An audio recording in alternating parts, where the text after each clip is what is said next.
Hey, how's it going, everyone? Welcome to the stream. So last Thursday, we wrapped up implementing support for displaying bools and enums, which are pretty much the same thing. So let me start off as usual by giving a demo. Hey, null const pointer, thanks for the follow. How's it going?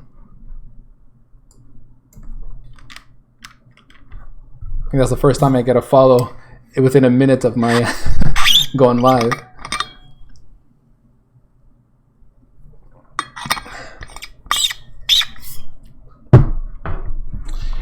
So yeah, so what I was saying was that I was going to just show off here the support for enums that I completed last week. Yeah, man. So here, let me do that. I'll hit F5 over here. And here you'll see, so here we display these variables here, A, D, E, and C. So those correspond to A, D, E, and C. A and D are effectively my enum types. Bool is treated as an enum by the debug info.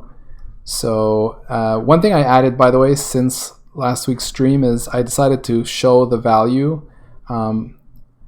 I put them in these braces here. I'll probably just put them in regular parentheses. I'm not sure why I should use braces, but anyway. Anyway, right now it's garbage. Right now the value in there is 243. It's whatever's on the stack. But you'll see now that, and also it says unknown because this is not a true and false. It expects to be 0 and 1. 243 is not one of those, so it says unknown. So if I hit F10, now it says true, which is 1, and now it becomes false, which is 0. For weekday, again, it's some garbage value here. We're going to set it to Monday. So Monday is 0. So that's up here, Monday, Tuesday, Wednesday. End of days, which is Wednesday, and foo, which is minus 5,000. So we're going to see that Tuesday is 1, Wednesday is 2. End of days is the same as Wednesday, so that doesn't change the value here. And then foo will put it to foo negative 5,000. Here we're going to basically copy that into this long variable here. So that looks good. And I don't remember why this was here, but there you go. So that's pretty much what I got working last week. So today I'd like to start working on adding support for, thanks man. So yeah, so this next bit's going to be a little bit more interesting, I think. Now we have support for all the basics. We've got at least in terms of local variables, we've got all the primitive types. So int, bool, float, pointers, references, all that's working. And so now what we need to do is add support for structured types. So that is struct, class, union. Basically, we want to be able to display a type and then be able to destructure it, so expand it and see its type. So that's going to be interesting, especially in the case of classes and looking at local variables when you're in a member function. So I'm going to do that a little bit later. I'm going to start off with simple structs like we have here, get all that working, and then look at what it's going to take to do member functions and the this pointer and all that. How do you debug your debugger? So that's a good question. It's not so bad because this is VS Code here, and what's happening is that VS Code is using this debug adapter protocol, and the way it does that, in fact, I might actually have, I don't think I have it open here, but let me show you. Give me a second so I can locate my my files here. Just 1 second. I think this is it.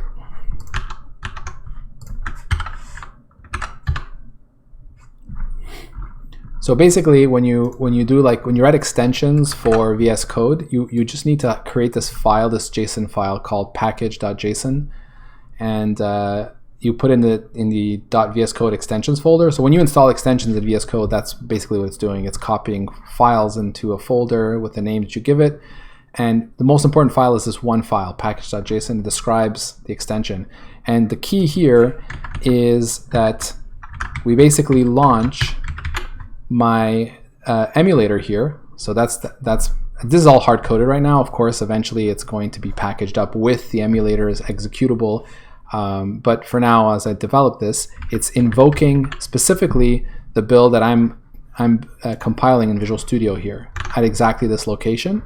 And it's passing this argument, which is -dap, which stands for Debug Adapter Protocol. That just tells my emulator to run in this mode. And then after that, they communicate. It actually communicates through stood in, stood out. So basically, and I'm using this library called cpp-dap that does that communication for me, and I just have to implement a bunch of callbacks. So for example, here's an example. So I just have to register all these callback handlers. Here I'm registering one for a variables request. So when VS Code makes a request for variables, it sends a variables request, and then cpp-dap sees that, and it calls my handler here, and then I gotta respond with a response, and that's how they talk back and forth. So for me to debug, actually, it's pretty easy. Yeah, it's pretty cool. So what I do is I hit a 5 in here to start my debugger. Oh, and also just to explain how it knows to start my debugger, it's kind of interesting. Basically, in VS Code, you have this VS Code folder here, and you have launch, the launch.json, and there you can specify the type of debugger you want to launch, or the type of thing you want to launch. So if you go back to package.json here, you'll notice that the type that I give here is a unique name, Vectrex C debugger, and that's the same name I put here. So once you've done that, if you hit F5, it starts off this, it launches this, and it says, oh, you want to launch a Vectrex C debugger, so it runs my thing with DAP. In my case, so this is my emulator here that's being launched, and I have a little wait at the beginning, a little dialog that pops up that says, do you want to wait for the debugger to attach? So if you say yes, right now it's basically waiting for me to attach my debugger here. So I can actually go in Visual Studio, attach to process, find my Vectrex C process here, and attach to it. And as soon as it's attached, this guy moves forward, and we're in here. So if I have any breakpoints, like I do have here. So for example, I have one for stepping. So if I hit F10 here, I now hit this breakpoint in Visual Studio. So that's how I debug my debugger.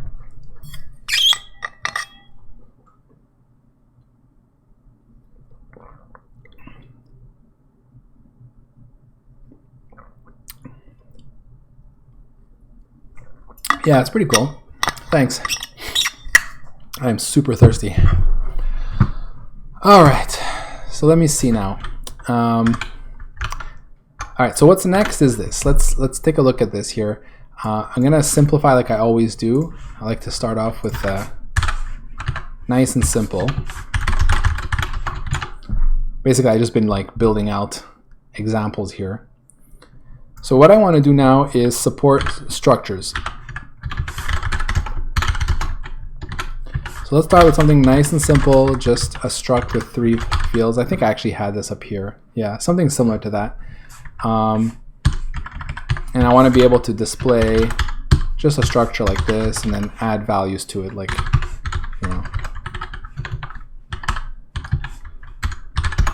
set values, I should say.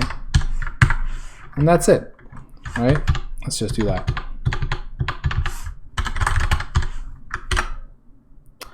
So if we build,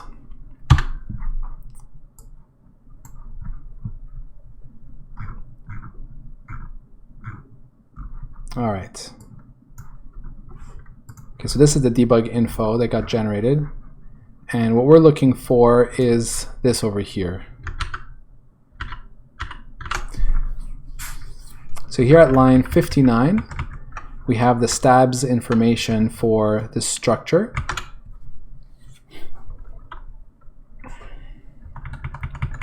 So I see an S here, so most likely that corresponds to struct. I wonder if it really makes a difference between classes and struct. Let's take a look.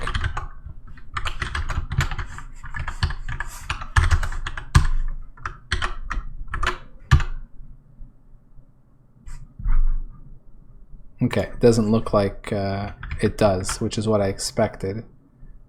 So as far as it's concerned, structs and classes are the same because they really are the same in C++. The only difference between them is that a struct is public by default.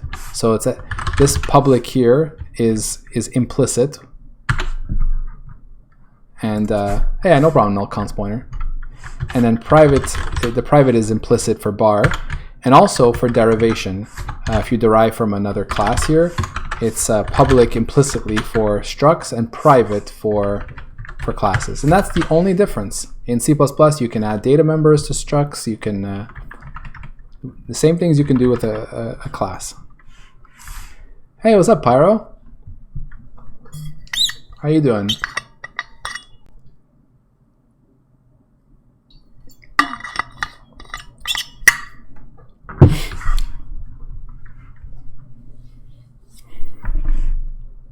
Okay, so when I want to parse these guys, I'm going to be basically parsing and looking to match the equals S, so the equals struct type. Just curious what a union looks like.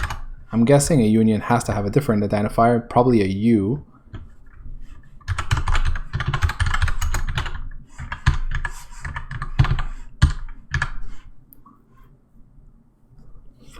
Your sleep schedule is all messed up, but you got the week off? That's good, man. So you're staying up late these days? I'm doing all right. I'm doing all right. You know, surviving and doing the best I can with, you know, like we all are. Oh, hey, thanks for the hosting.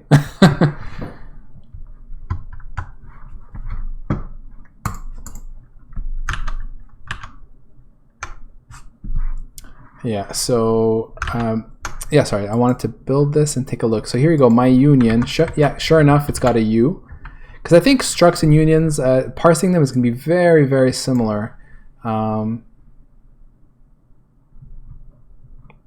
Yeah, so these should be quite similar here. Take a look. Yeah, this looks almost identical, really. So we can see here, like, I'm not sure what the number here. That's the identifier, so that later on. Oh no, this is the identifier. So what's this 3 here? S3, S1. Is this how many members it has? Sure looks like it. That's interesting. Yeah, I guess that's what it is. It's interesting because it didn't do that for enumerators. So why would it bother with telling you how many members are part of this class, if that's what it is? My union, here you got 4. Yeah. Like if I add, you know, a couple more in here, let's say I add 2 more, this 3 I suspect will turn into a 5.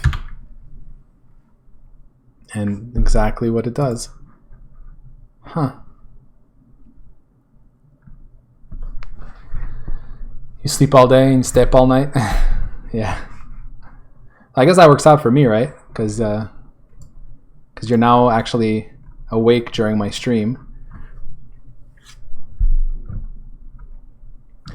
Yeah, I find this kind of funny just because, like, we worked on enums last week, and enumerators have, you know, a variable number of values, and it didn't look like it mattered in terms of displaying, in terms of telling us how many there were. Like if I put back weekday here,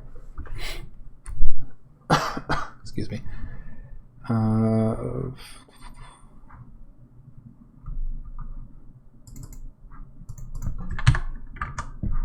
Not compiling. Minus, okay, 198. What's going on here? Oh, it's because I think I have a member called foo in here, yeah. So it's getting confused. All right, let's go back here. Yeah, so you see how like for weekday, it just says E. It doesn't tell me how many values I'm going to parse, and yet for structs it says, oh, by the way, you've got 5 values to parse. Okay. Now for each value, we've got here semicolon separated entries. And just like for enums, it's going to end with 2 semicolons. Oh, actually, no, it doesn't end with 2 semicolons. Yeah, it's completely different. You can really see that the stabs format is not consistent.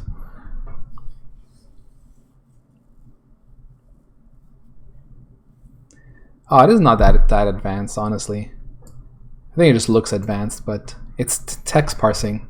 I spend most of my time writing regular expressions and parsing text. Just because all this debug info is text, which it's what I'm stuck with. So it's mostly me looking at this, trying to correlate it to data types and extract this information. And then once I have that, I spend more time doing that than actually going in and writing the part that shows that in the debugger.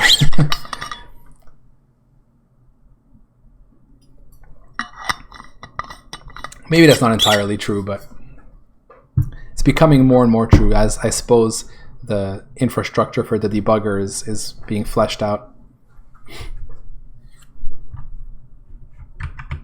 All right, so now for each one of these, I suspect that it's going to be somewhat similar to declarations for data types. So what would this mean here? So this refers to the data type. Like this is the type that it refers to. So type 7 is integer. Like over here we see int as t7. And then you've got 0 and 8. My guess here is that the second one is the offset from the beginning of the structure for this data member. And then the 8, not quite sure yet. Let me just take a look, because I know the docs do talk about this, so it's probably gonna just tell me in here. Let's try here.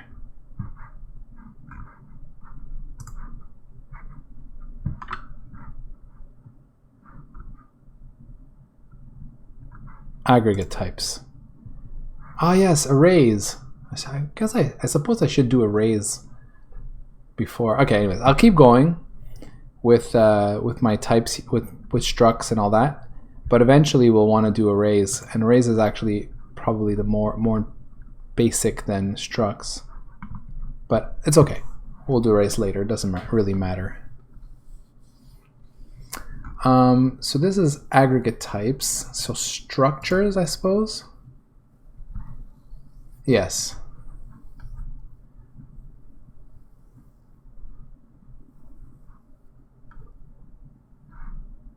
Yeah, what they call a structure tag.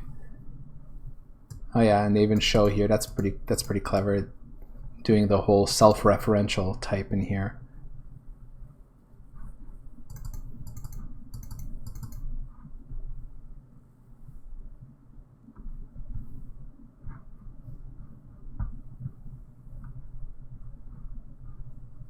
So the structure tag is an NLSIM stab type.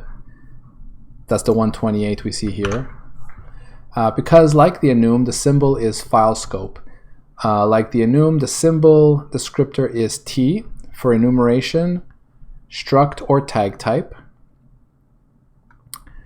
The symbol descriptor S following the 16 equals of the type definition narrows the symbol type to struct, so that much we figured out. Following the struct symbol descriptor is the number of bytes the struct occupies. Oh, okay. Huh, that's funny. I thought it was the number of members, but that makes way more sense. That's the number of bytes that this whole struct occupies. Okay. Yeah, all right, that's good. Yeah, because ints are 1 byte right now, so this is why it threw me off here. Yeah. Let me take a look. Yeah, union, it's good that it tells me. Very important for union.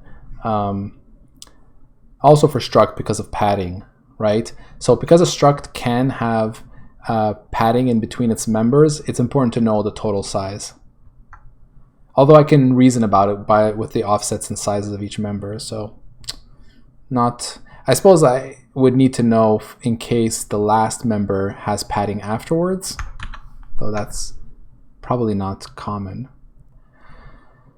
All right, followed by a description of each structure element. The structure element descriptions are of the form name : type, comma, bit offset, bit or byte offset. That looks more like byte offset. And byte offset from the start of the struct, and number of bits in the element.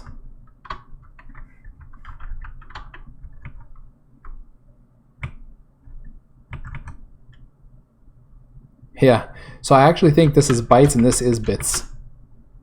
How confusing. Here it claims that it's bits and bits, but I don't think that's clear. That's true based on what I'm seeing here. So we know that each int here is, let's go back to foo. We got 5 members. Each one of these takes 1 byte. So we can see if we hone in, let me zoom in a bit here. And let me take this out. So this guy right here. So A, type 7, which is our integer, at offset 0 bytes and takes 8 bits of space. I suppose the bits might have something to do with bit fields. Yeah, that's right.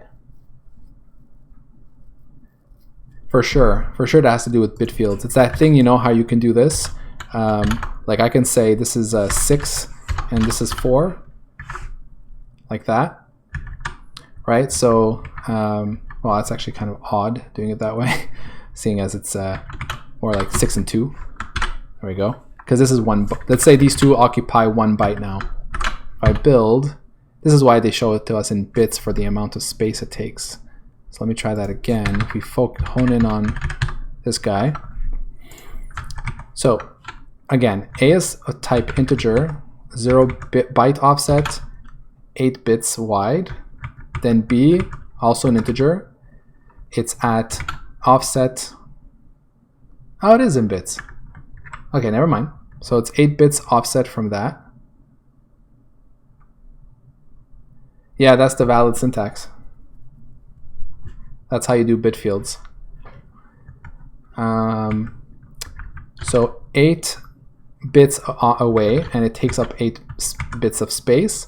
C is also an integer at 16 bits away from the beginning, 8 bits of space. D is 7, type 7 integer, and then it says here 24 bits away.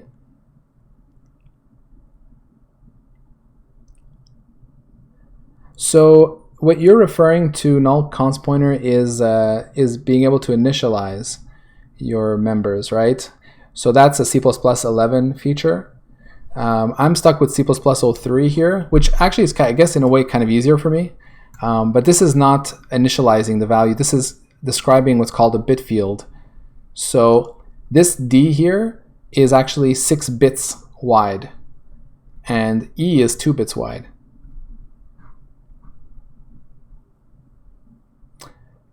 So yeah, so D is, yeah, so this is really like kind of cute. It allows you to create, yeah, this is quite useful. It allows you to you know, make something more optimal in terms of space, right? So like, you know, this is 8 bits wide, so actually this is going to take 1 byte of space, and you can do this, right, with your data types if you want. You can go down to the very low level and say exactly how many bits each member represents. Of course, you have to be careful when assigning to them so that you stay within your actual bit range, and yeah, it's quite useful. And what's cool about it is that, let's say you want to read from your thing, you know, you'd say like you got a foo and you go foo.e, you know, it's going to actually, you know, the compiler will emit the code to like mask off the bits that it needs to from this byte, right? So it's going to do the shift and the masking for you in order to extract the value that's in those 2 bits. So you don't have to do it yourself. That's what's neat about it. So yeah, so D is 24 bits away, so 3 bytes away from the beginning. So, you know, byte 1, 2, and 3. That makes sense. And then it says here it takes 6 bits. Now E of type 7 is 30 bits away. So that's where it gets interesting, right? It's 24 plus 6 bits away. Now you can see here this compiler tightly packs all the data. And then it says that this value is 2 bits. So actually this sort of introduces a bit of a curveball, because so far I've been storing all my data, all my sizes in bytes for my variables, because there is no way of defining bit fields except for when you start getting into structs. So I'm probably gonna have to change my code to store size in bits and do what I have to do to display those values correctly. You know, I'll have to do the bit shifting and the masking to get the values out correctly. Yeah. And I will also have to store, just like they're doing here, I'll have to store the bit offsets, not the byte offsets, because we can't assume any kind of byte alignments here for variables. Okay, that's cool. Now, I don't know why it emits a second line here. Yeah, exactly. I gotta go bit by bit. Because what I was saying is that in my debug info over here, you'll notice that I have this byte size. Now, for enums, I suppose it's fine. I don't think you can have a bit field size enum, although I might be wrong about that. But I don't think so. You can't really specify the size for enums anyway in pre-C++ 11. So, but for primitive types, this should probably be bit size, because you know these are going to be made up of primitive type. Yeah, and so I'm going to have to change this guy here.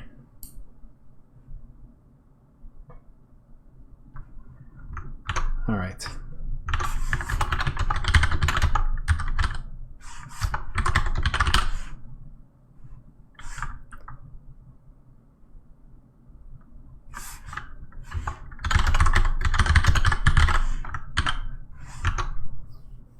Yeah, so what I was saying is I don't really know why for each one of these types it actually creates a second line. So you see, like, the first line has this, the uppercase T and then the whole definition, and then it has like another line, and I don't know why.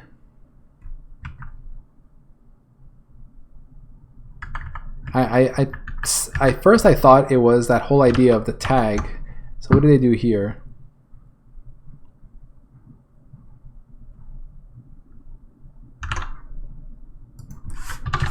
Can I do this?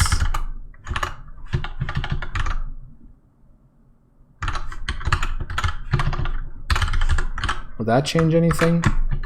I just don't see it. See, no. sfoo is another type altogether. Equal to 26, so it's just an alias for 26, but still. I don't know. Anyways, until I know why I need it, I'm just going to ignore it. So I'll be parsing out for the uppercase T for my data types and ignoring these ones here.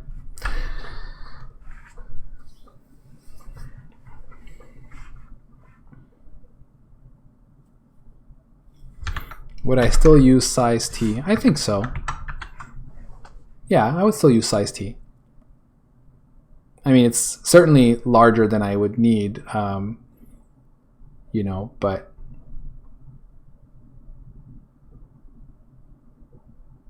it is what it's for, right?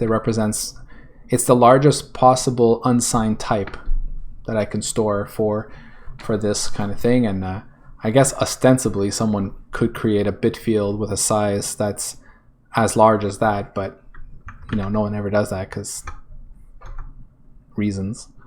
But yeah.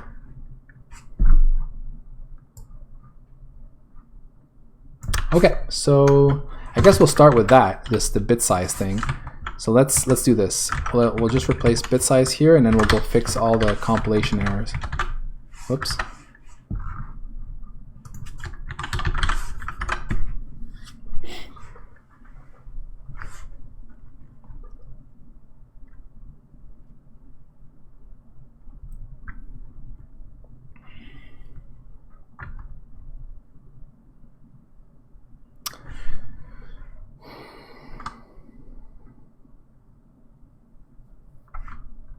I also have to think here now, if I have bit size, then maybe I do need to store my offset as well.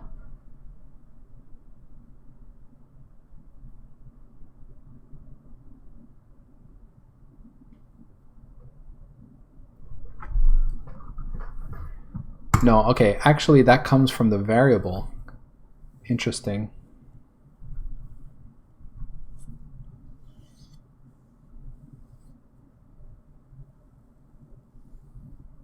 Yeah, it's not part of. Actually, yeah. What? Does that make sense? No, it doesn't make sense to do it here, does it? No, because there's only one of these for each type, so it doesn't make sense to store bit size here. This is not correct. Really, we're talking about. These are data types. Data types are fixed, right? We have ints, chars, floats, and all that. These types they don't change. Or nor indirect type here. What we're dealing with here is a variable. So it's a variable that might have those fields in it. So here we have a stack offset. We have an absolute address. Most likely, we're going to have another type here to describe the variable. And maybe we'll need to use a larger type to store our value here. Yeah.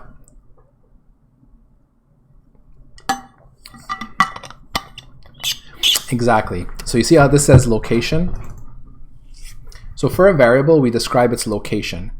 Currently, we have stack offsets as one type of location, which is literally saying this variable, you have to take the value here and add it to the stack pointer right now to know its location. Or it might have an absolute address, or we're going to have to add another type that is going to be some kind of like not a stack offset, but a offset from the beginning of a struct, like a struct offset along with a byte size. Yeah, that's the only thing, is that the size right now has always been encoded in the primitive type.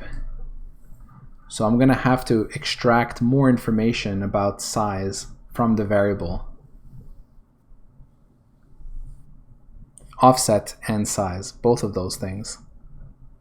Bit offset, bit size.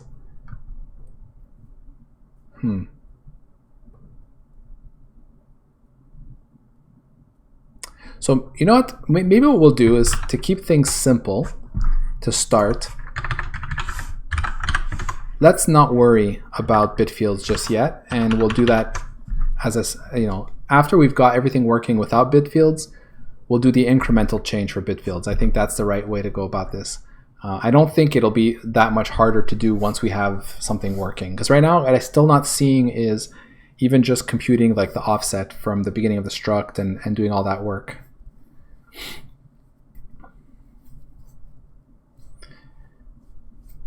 Oh, what does std variant do? Actually, variant is closer to a union than anything else. It's a discriminated union. So think union, except that it also tells you which of the union types it currently represents. So if you know what a union is, like here I have a union, int, bool, char, and float. The one thing about this guy is I don't know which one I've used. Like if I create a union and I say .a equals 5, I don't know that it currently has an integer, that it currently represents what the integer, that a is the value that I set it through. You know what I mean? I have to know that, right? So typically what you'll do with unions is you'll have a separate enum or something that tells you which of the union fields you set, and you kind of work together. A variant encodes both of that. So it is a union and it is like an index to specify which one of those. And it's type safe and it's all kinds of cool stuff. So it's a nice thing. It came in C++ 17. Very much like std variant. It's very useful.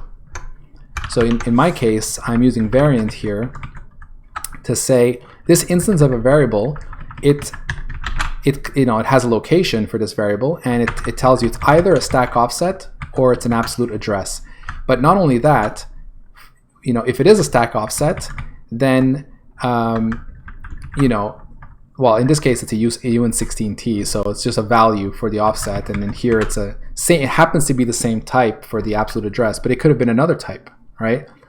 And for what I'm going to most likely have to add for structs is I'll have to have a struct offset in bits along with a size, so that I can do the masking correctly. And that can be like another struct with those two fields, and then I can have here strong type based around that. So we'll see, or actually just a whole other type that I add to my variant. Here strong type is just to differentiate the two UN16Ts. But yeah, most likely I'll just have another struct or something. You can imagine something like this.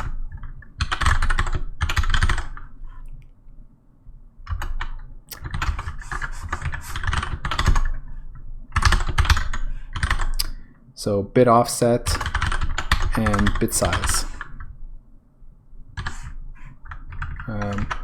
Like this.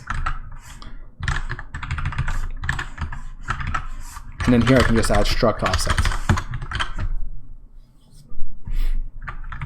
So now when I create my variable for values of a struct, I'll set its location to be equal to a struct offset, and I'll set these values in there. So I'll keep this here for now because it's probably going to look something like this, and then we'll see how it goes. Okay, so I'm going to say here structs classes add support for bit fields.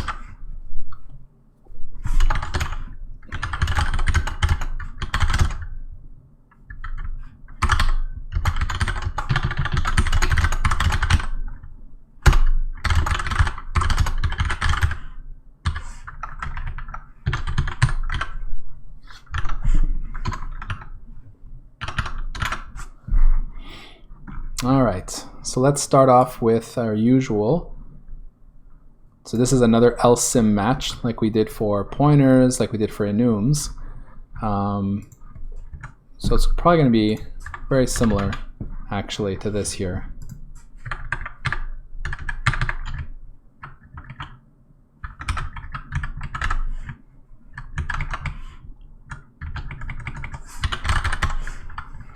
So I'll say LSIM struct match.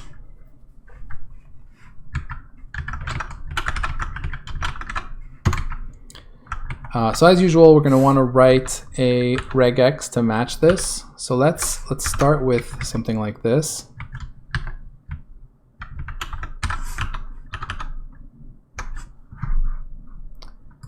Use our online regular expression tool here, regex101.com.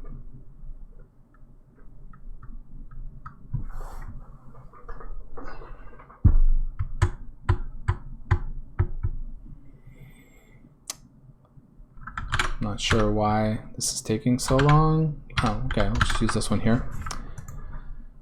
All right, so put this here, PCRE.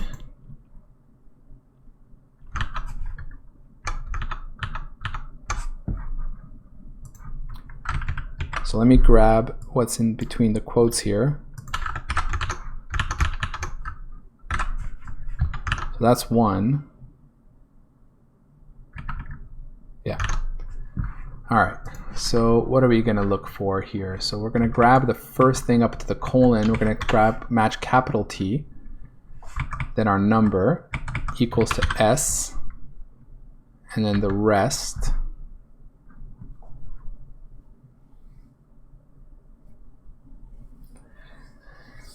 Yeah, I think I learned regular expressions the same way pretty much everyone does. I did not learn it, in one shot. I always kind of learned it incrementally, and I think like you, I kept telling myself, one day I'll spend a day, but I don't think I ever really spent a day. I just think I kept, iteratively learning what I needed, and I don't think I have a holistic understanding of it.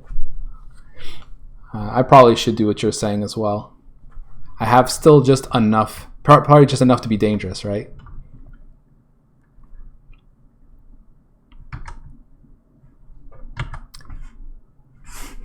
Yeah.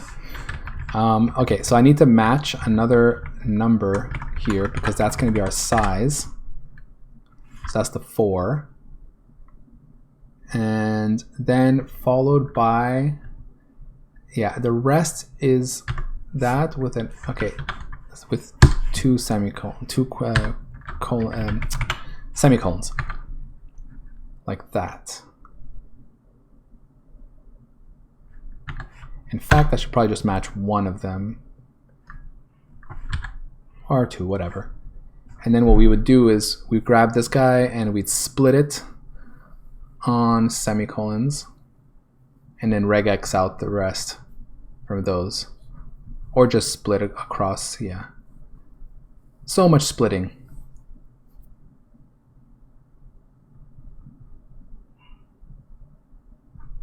Actually, I guess I could regex out this guy as well. This might be worth doing.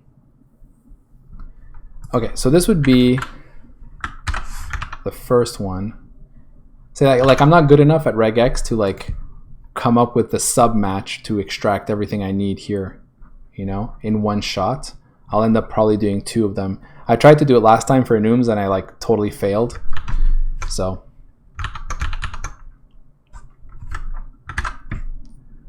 such is life. All right, so we've got our type name. That's going to be 1. So let me also copy this while I'm at it.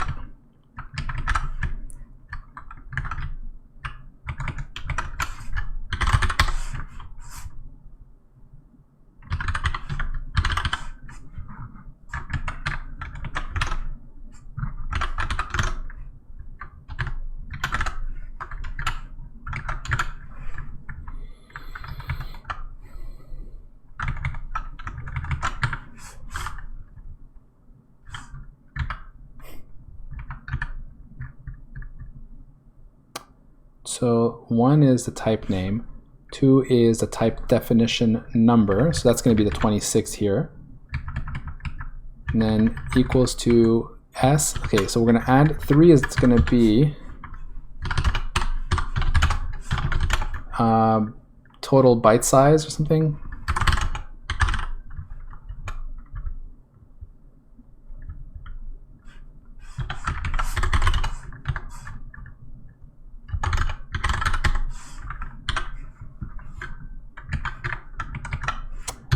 And 4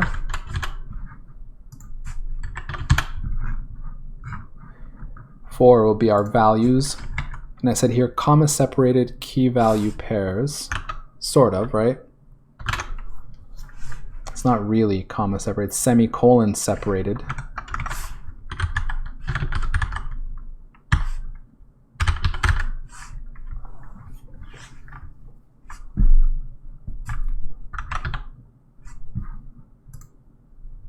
The semicolon take, I don't even know how to write semicolon. Yeah. Let me see here.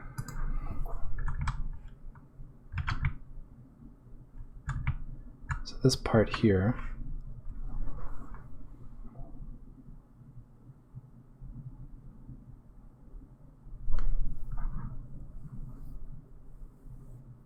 Yeah.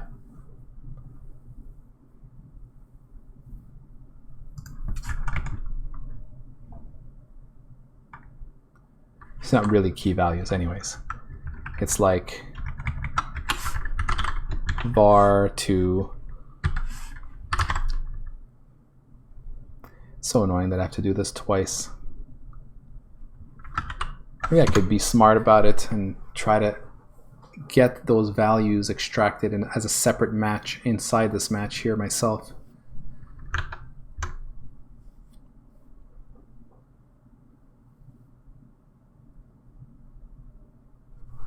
Okay, you know what? Let me just try it again, just for the hell of it. Maybe I'll eventually succeed. It's basically inside here, this bit here, this whole group 4.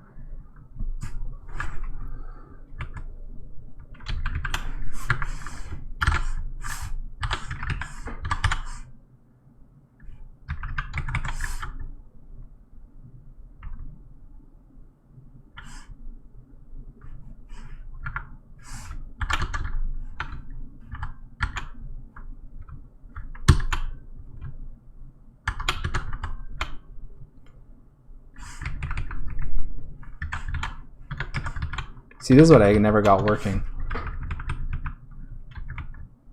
I'm saying here that I want to match a bunch of, values that have, even if I put semicolon, it doesn't seem to care.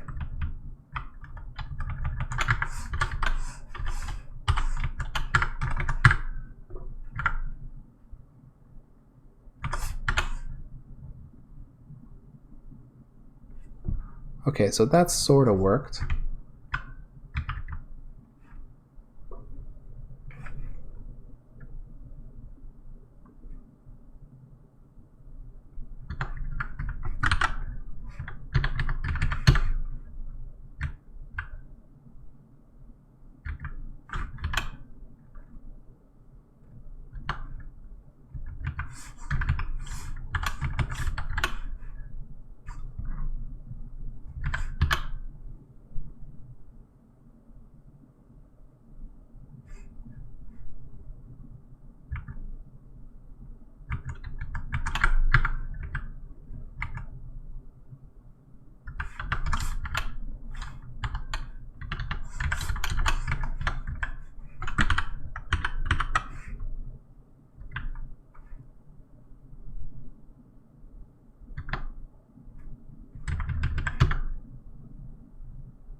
Yeah, I don't know. I keep getting stuck with this. This is, to your point, null const pointer. I'm not good enough at regex to figure this out, to understand how to do this.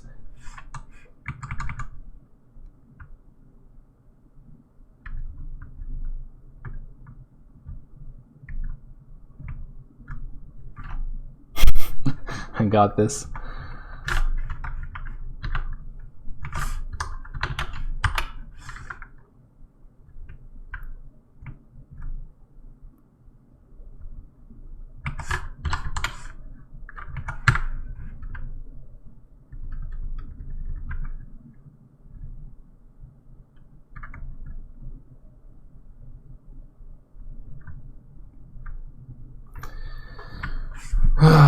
Well, what I want to do is I want to take this, I'm matching all of this, but I'd love in the one match for it to also break up this substring into groups, so that I could get each part out.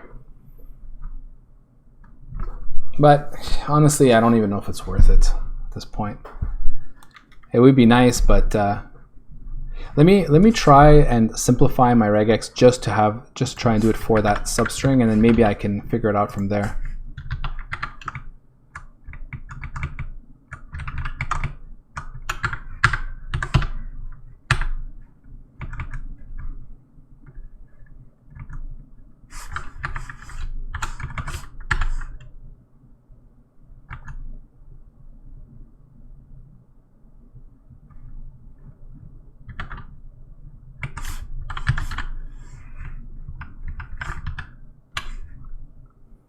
See, so that gets me the match up to the first semicolon, and then the rest. But if I take all of this, okay, let's say I add back that last semicolon. Then, could I do this? No.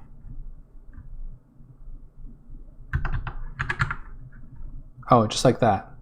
Oh, that's true, because if I tell it to repeat the global match, that's it. So if I'm doing global matching, it's going to match every single one like this. I think I do think probably the easiest thing is to do a second regex then, because it does do global matching. but I don't think it'll do it.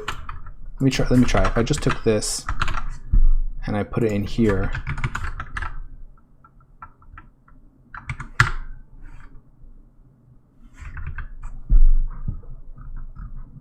yeah, see, it's not doing it in there. I guess it doesn't do global matching on the substring here. Oh, hold on. Yeah, no. Or I just don't know how to do it. So let's say we did it like this, and then after that we did this. Could I extract everything in one go now like this? Probably. So I would do like that, followed by colon, followed by a number, and a comma, and another number, and a comma, and another number. Oops.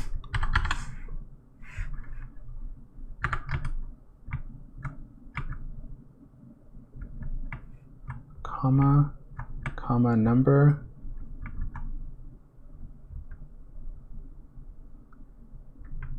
Oh yeah, and I need question marks everywhere.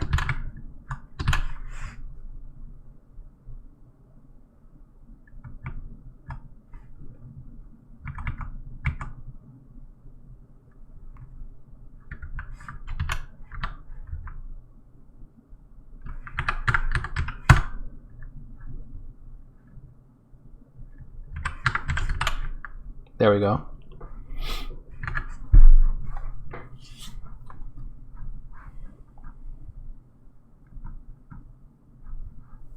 Yeah, so you see this second regex on the whole thing would give me back the number of groups would be, you can see it here. This is actually pretty good. I get A, B, C, D, E, and then for each one of them I'm able to extract the values I need. So yeah, I think that's what we're gonna do. In fact, I'll create like maybe I'll create like a sub struct for that internal match that I can return from here.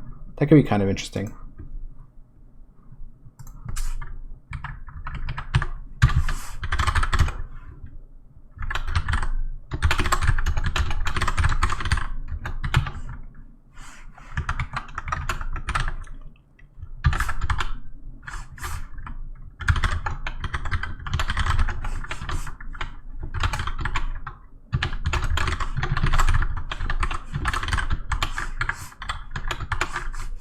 I have to say I'm pretty happy with this notion of having structs wrap my regex.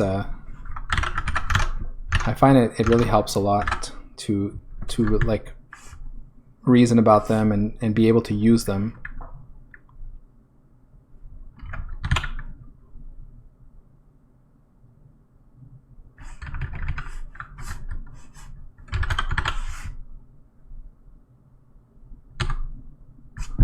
I think I'm missing a paren somewhere here. Wait, yeah, no, I didn't get that right. It's like this. Yeah. So value match basically does the splitting on this guy.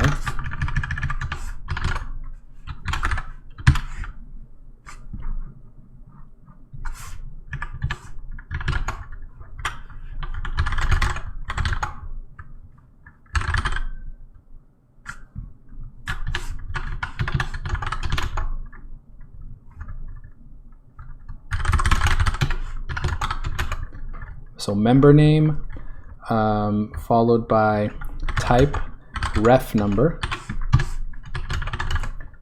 followed by what did we say was bit offset in bits followed by size in bits, and that's it.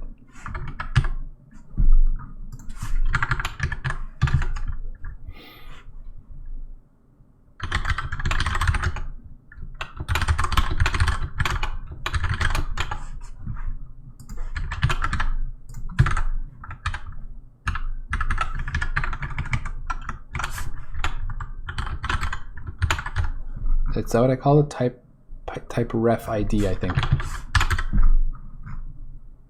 Yeah. And then offset bits and size bits. Okay. So that's 2, 3, 4. And back up here, we get type name, type def ID, and then total byte size of struct, size bytes. That's our number 3. Now for number 4, instead of returning values, we'll return a value match.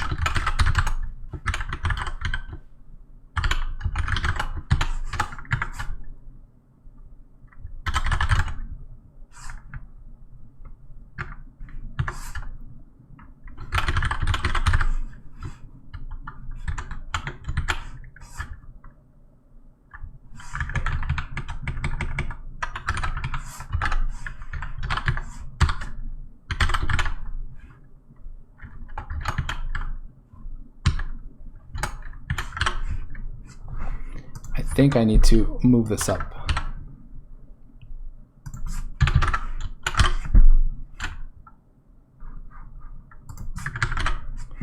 Why is my...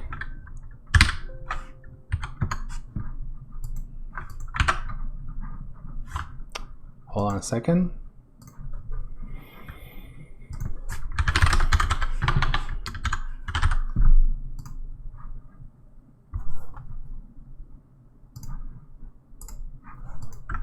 I don't want to enable client format. I just want to use my, yeah, there we go. Okay.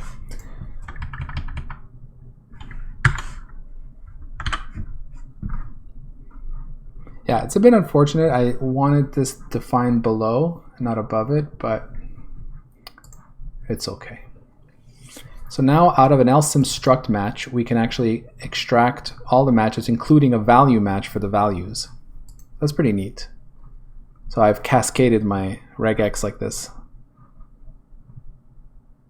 So this should work. So let's start and see it. Let's see if that's the case. We'll go down here.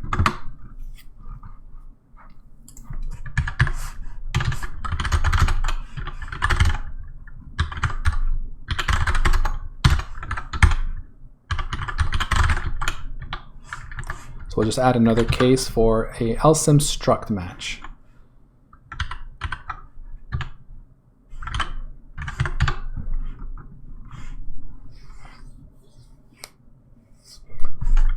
And let's just see if it actually gets everything correctly. I mean, I don't really need to do much yet. We'll just take a look at what it... oh, that's not quite true. Let's go like this. Values and LSIM struct dot values. That should give us our value match, and I'll just put a dummy here just so I can have a breakpoint.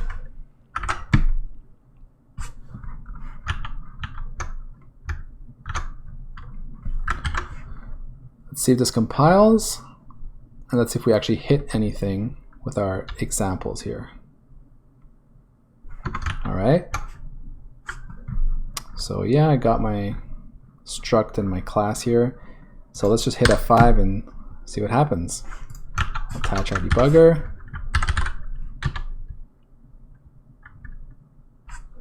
Oh, cool. So we actually did hit it. So here is LSIM struct. Let's take a look at it. Here, I'll actually open up the quick view. So we've matched 5 things. So we got foo, type 26, size of 4 bytes. And then there's the values string that we were talking about. So let's see now if we call values, whether that actually returns something useful.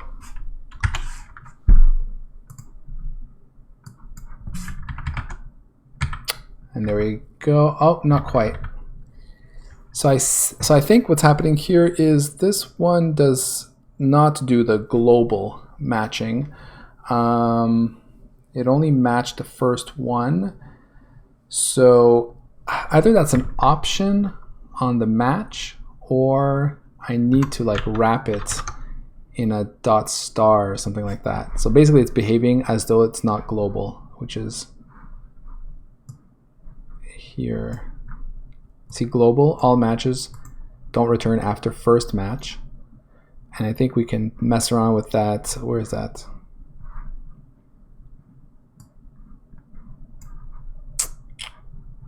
Oh, here. So if I remove globals, this is what's happening. So, I mean, I think if I do this, that doesn't work either, right? I think I do need to tell it to be global in order to get all of these matches. We want to just keep matching them all. So let me just take a look at how to do that with this library.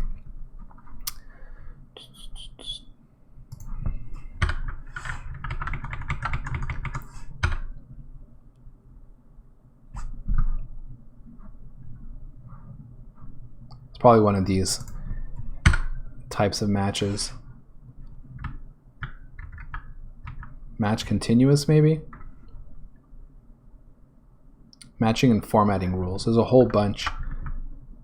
So probably it's match continuous. Let's take a look at the documentation for std_regex match. Let's see what it says.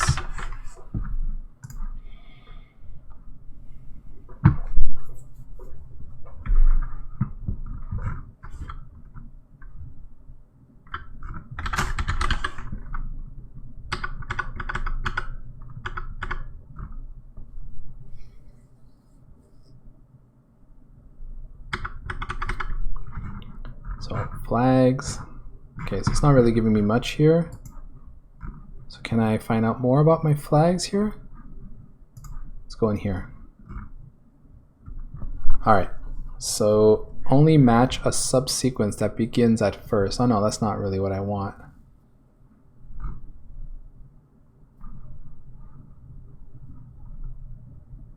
So maybe it's more which function I call.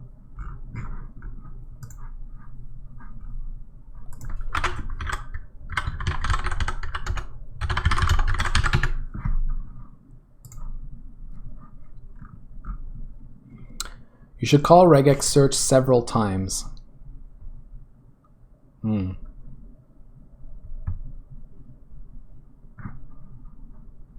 I see.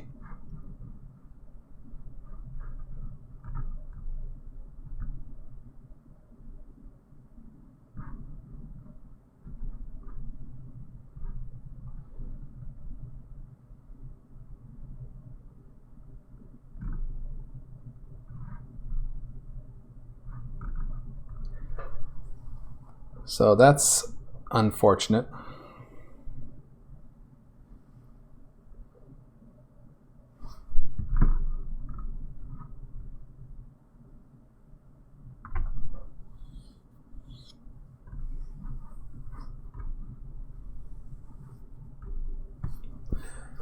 Okay, so you should call regex search several times. It returns value. Its return value specifies whether there are more matches. Each time you call it, you get a new match. The iterator returned by results goes over the group submatches defined in your regular expression. The first entry is always the entire match. That's why in your case, count equals 1. So here you've got this text, compiled regex, and then while regex search, text iterator. So in my case, it'll be a string, I suppose. Text.end, results, compiled regex. So while it returns true, we've got our results, alloc pointer array based on count. Okay, so what do we got here? Here you can access each group.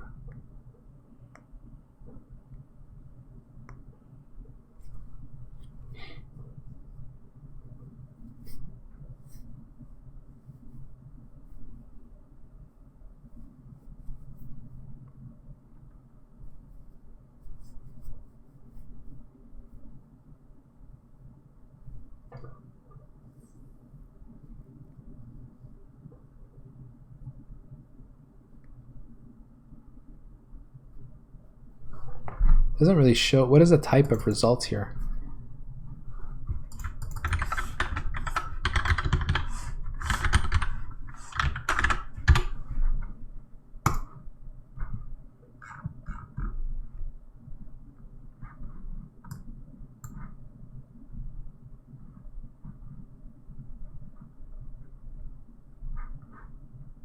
Hey, Lord Alpaca. Yeah, getting there.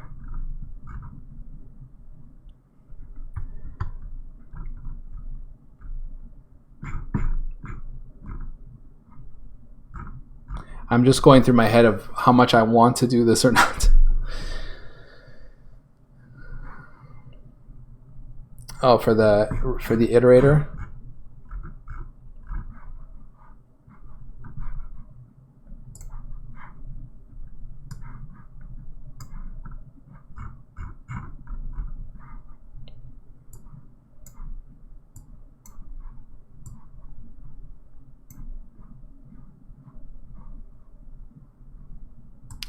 Oh, that's cool. So this is pretty much what they're showing is with a string we can iterate over it, and then I suppose this iterator here, right now they're just getting the string, but I'm supposing I can, just like this guy here shows, I can grab, I can iterate over the result itself.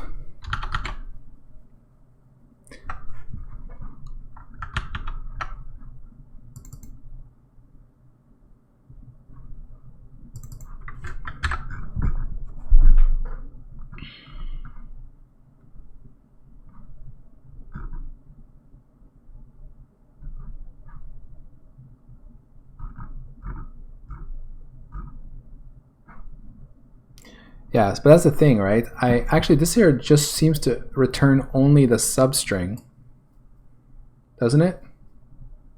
Let me see. str. Or is that actually returning my group, you know? Is it returning an S match? It does return the group, okay. It's not clear from this documentation though.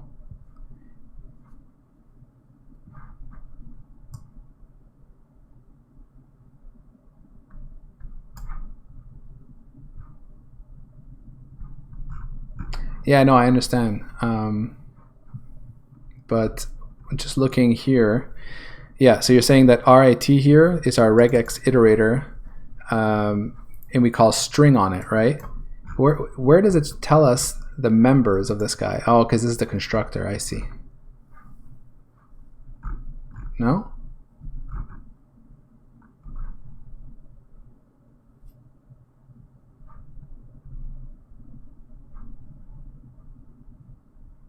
Dereference regex iterator.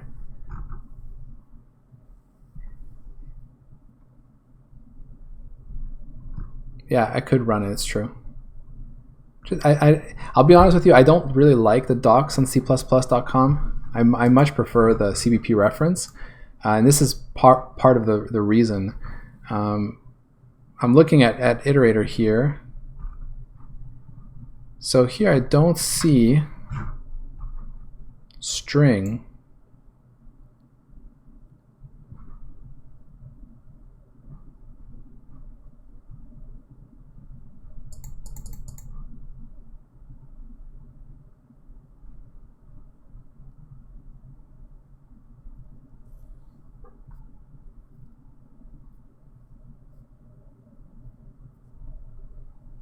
Look, where is str coming from? Yeah, CPP reference might make it a bit more clear. Maybe.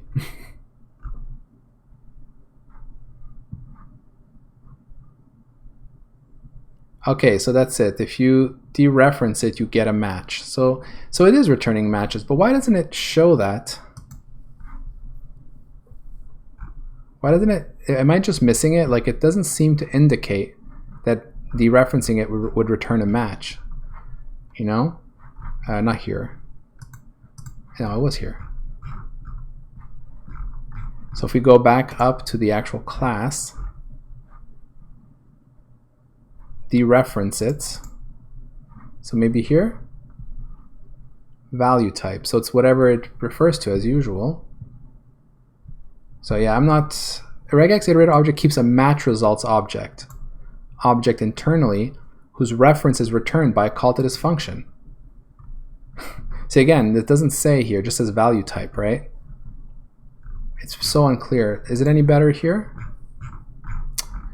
So if we go to the dereferencing, says the same thing.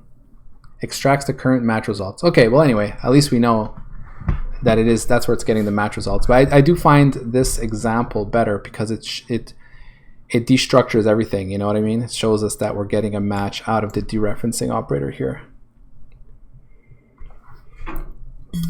So yeah, generally speaking, I'm a bigger fan of CPP reference.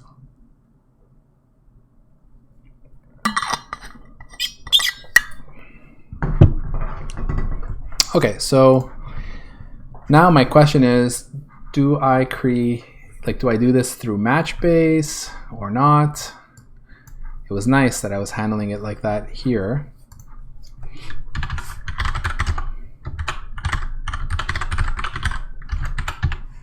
Maybe I'll do something like this.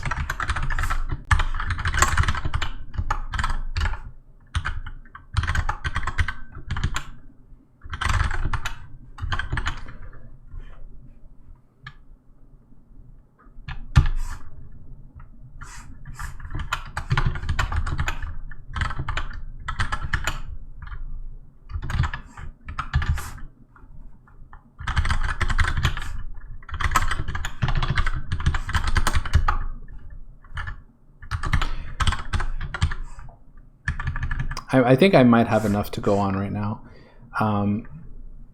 So here, what I probably want to store is a std vector of these S-match results. I'm not going to actually return an iterator and all that. I'm just going to, you know, blast through it and store a vector of each of those results. I don't really care if it's not the most optimal way. I know what I'm using this for, so.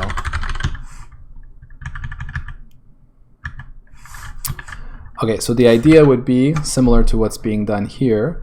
We will, what's this here? We'll do a, also here it actually goes and creates the iterator directly. Huh. Is that what's happening here? Yeah, it is. I see. Yeah, and I also prefer this style.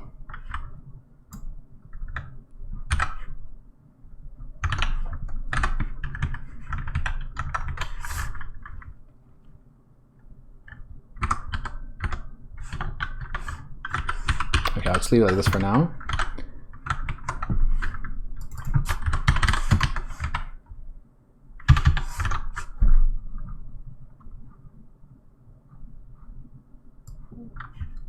Well, I could at least do this. Matches.resize, like that. So at least it allocates that vector in one block. And then we will do our for loop.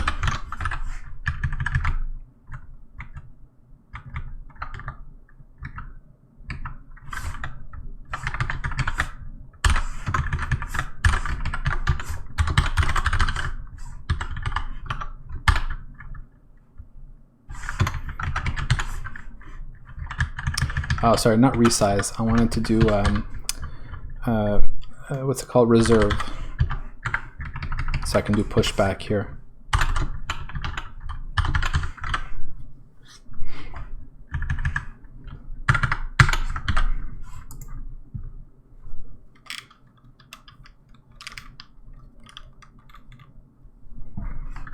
Okay, so if I got this right, then down here, we can derive from, where are we?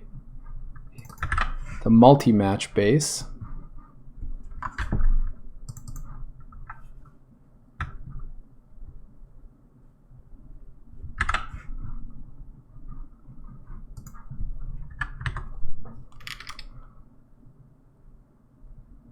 Oh, yeah. It's not quite what I wanted. I wanted to have this wrapped over each match from the multi-match base.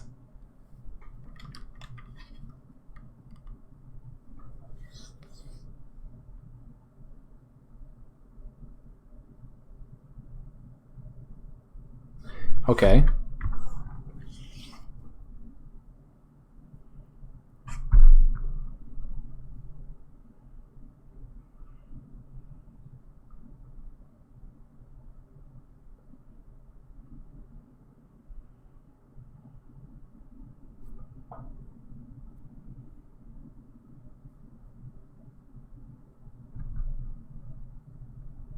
Okay, let me try something then. I have a few different ways I can do this. I'm not sure which way I prefer.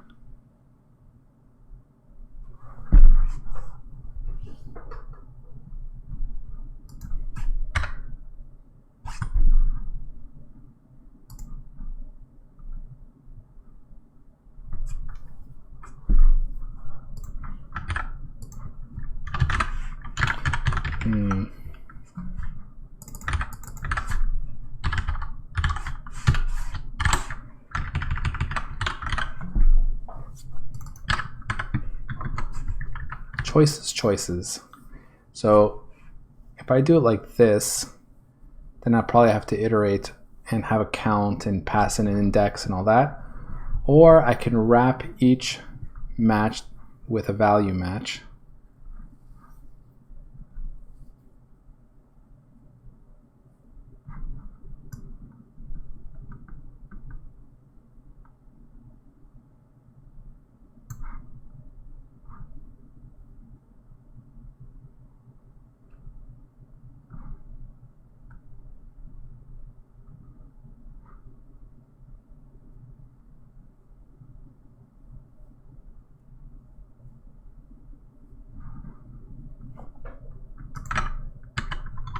All right, let me just do it the not super elegant way for now.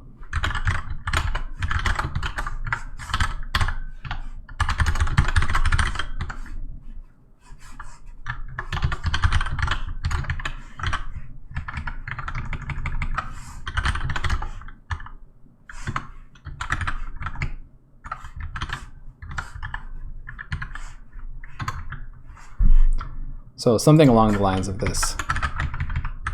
And I'll think a bit about how I prefer to do this.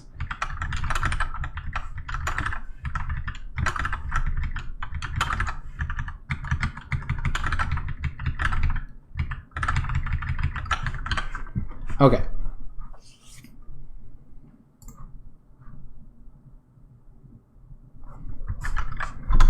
So now we come back here.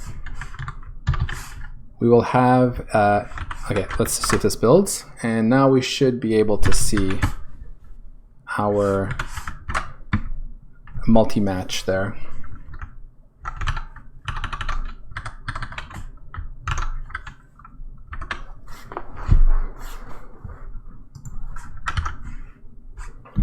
Yeah, see, I don't like this kind of thing because I don't want to have to call count and pass an index in.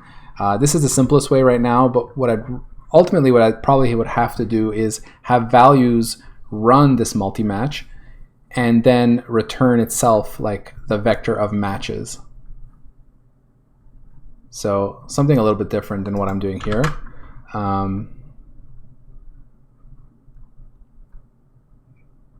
But yeah, it would have to be like a vector of matches that wrap each one of those. So it would be, I guess, ultimately be a vector of match base, or a vector of value match in this case, which would derive from match base, and it would have to be able to initialize it, perhaps with another constructor, with just the match itself.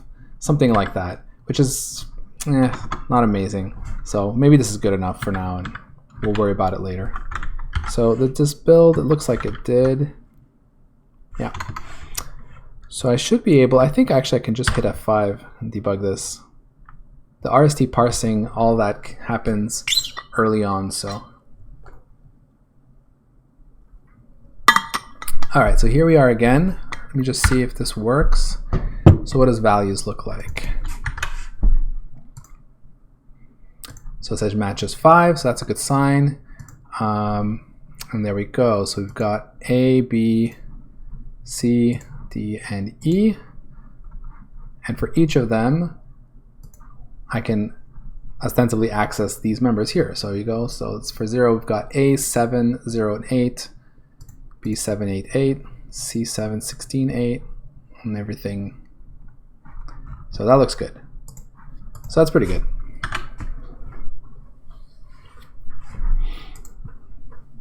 All right. So what's next? Oh, hey, thanks for the follow. pays rice. Hope I'm saying that right.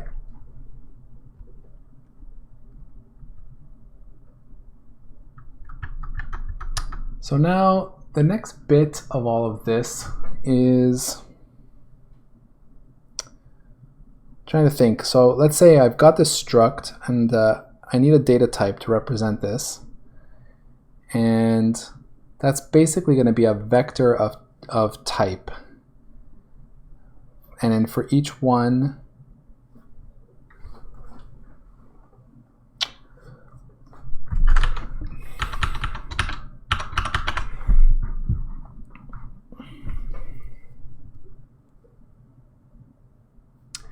yeah.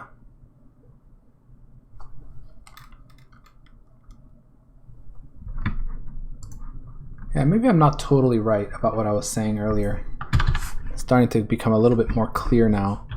Let's say, okay, I'll put it here.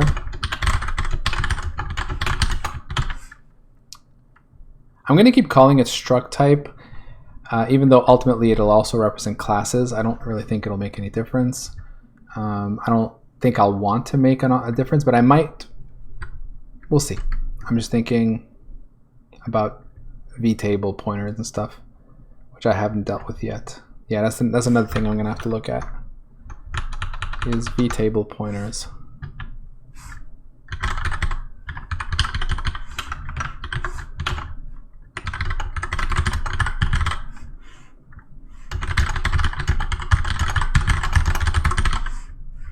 I don't know if those are not quite the same thing, but probably related. Okay, so what is a struct, right? A struct is effectively a vector of type. But the thing is that I have more information than just those types, so it's really a vector of a bunch of members. So we'll have something like member, and a member, this is where we're going to put the offset in bits. We're going to put the size in bits.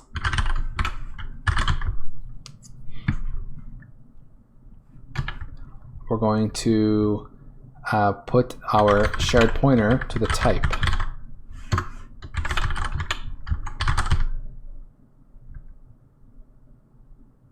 So this means that right now my code that reads from memory and displays its value, right now what it does for primitive types is it just knows how much to read and combines them into, you know, a value into, let's say I'm reading a 2-byte value, so it'll store that into a 2-byte integer and display it. But I'm going to need to add to this shifting and masking.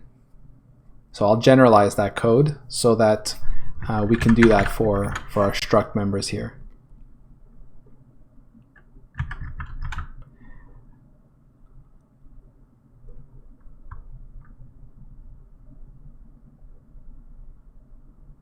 Yeah, it's going to be super annoying, actually.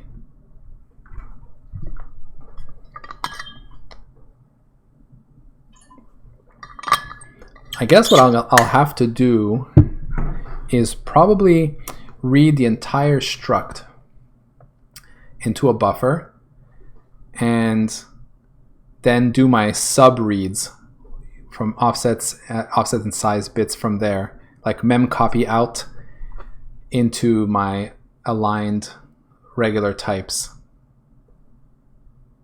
And then maybe the display will just work as is. That's probably how I'll be doing that. So this becomes a vector of members. I'll call this members. They're basically data members, because there's also functions, which are member functions, but I'll keep it like this for now.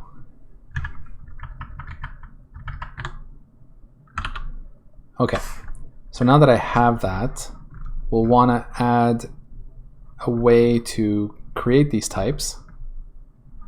So let me do that right now.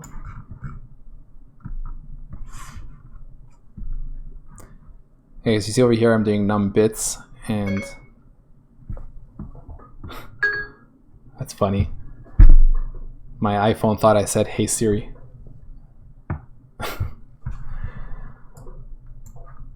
Wonder what I said.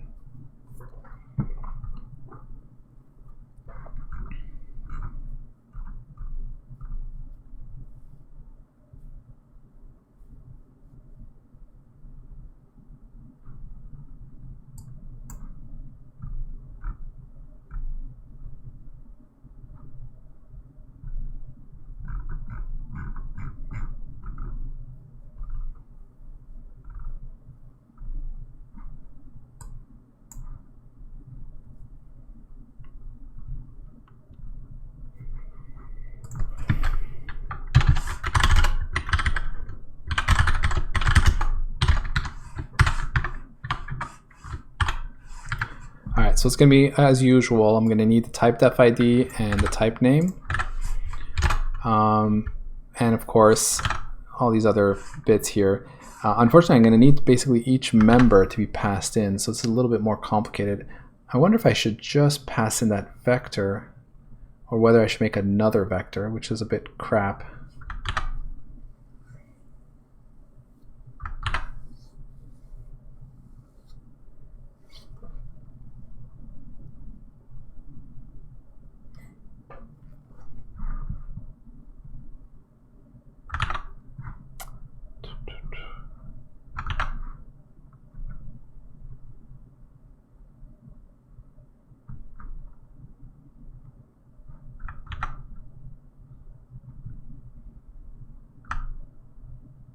Okay, let me try this.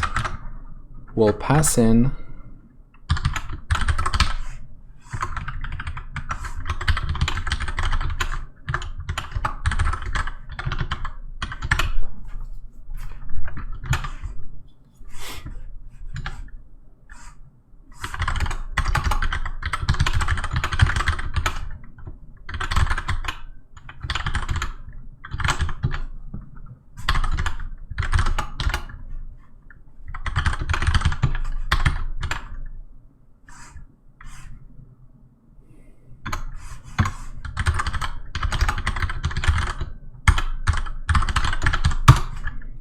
that, and then the usual thing like this.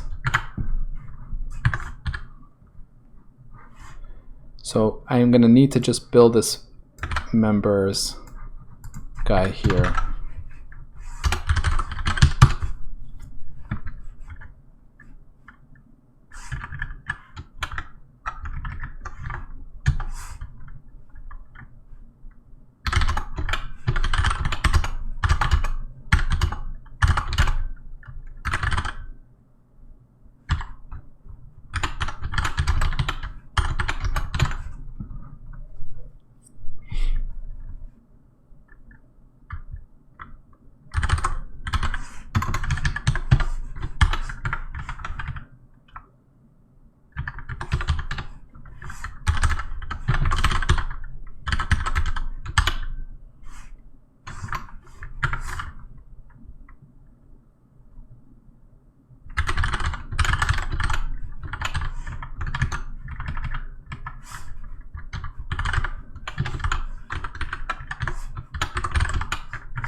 So we want to push back from values.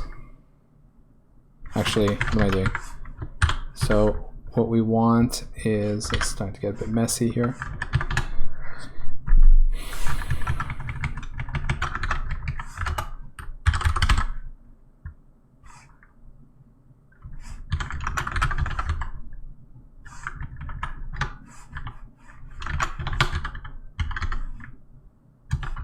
So offset is values dot offset bits of I,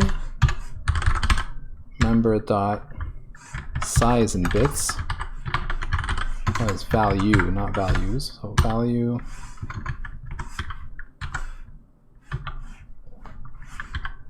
Wait, isn't this right?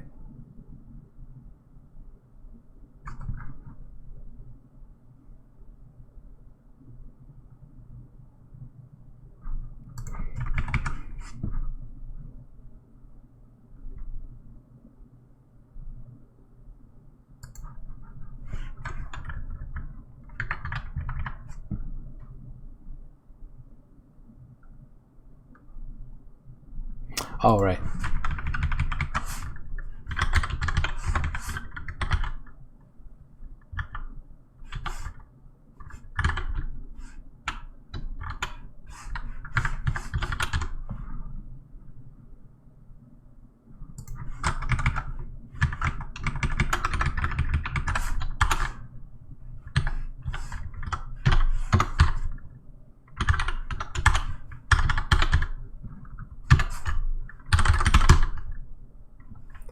Now for the type, I need to look up the type.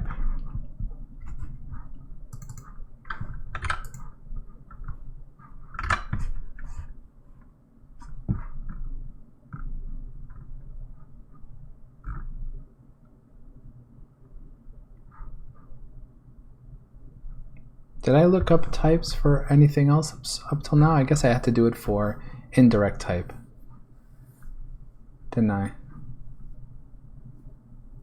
So maybe I'll pass in the type. Yeah, that would be good. Oh no, I can't. Yeah, I'm doing it here. Okay, so let's look up the type.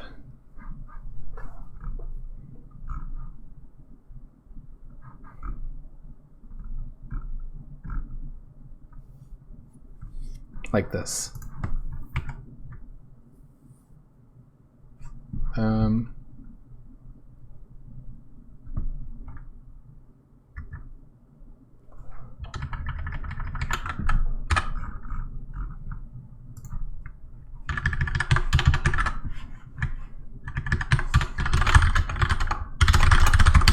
Find type of this member.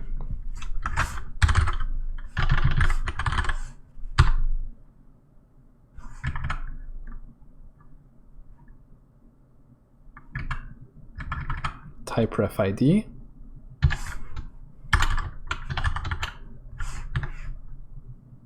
Like that. Type not found for struct member. Actually, I guess I could put the name here of the struct member. Oh, I'm not even putting the name. That's a very important field here. Let's do that.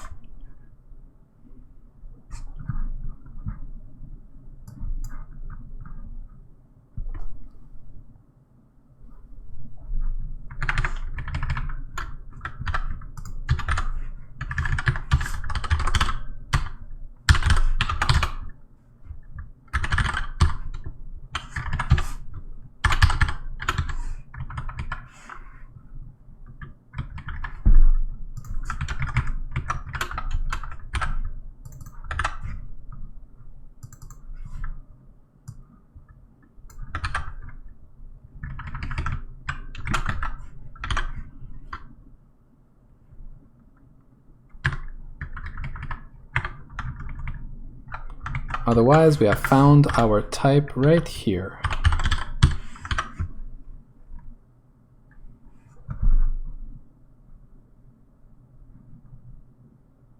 Oh, actually, I think it's second. There we go. So we've created that, and we will then, after we've created our member, we need to add it to our vector of members.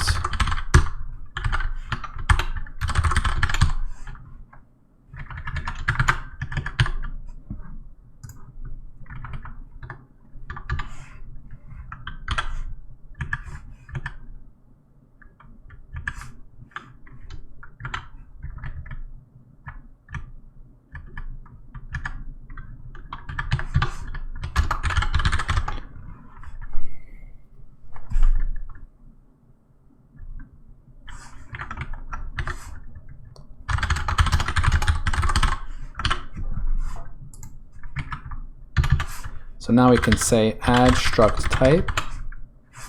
We can give it all the information now. So we've got our type def ID from our else sim struct. Type def ID.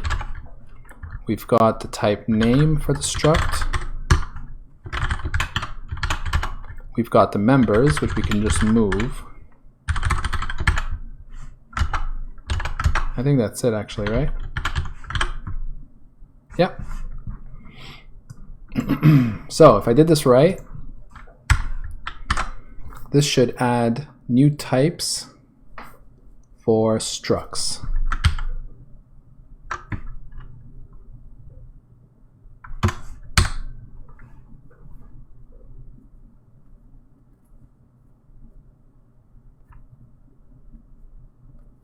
So let's see. So this is the same one we were looking at before. We've got 5 values in there. Or not? What are we looking at here? That should have been 5. What just happened here? Matches is 5. Yes. Why is my count not returning the right thing though? Unless it's just debugging. Okay, it's just the debugger is not showing me the right values. That's great. Anyway, let's see here. So our member name is A, offset 0, size is 8 bits. We're going to look for its type. We should find integer. We do. So this should be type enum type.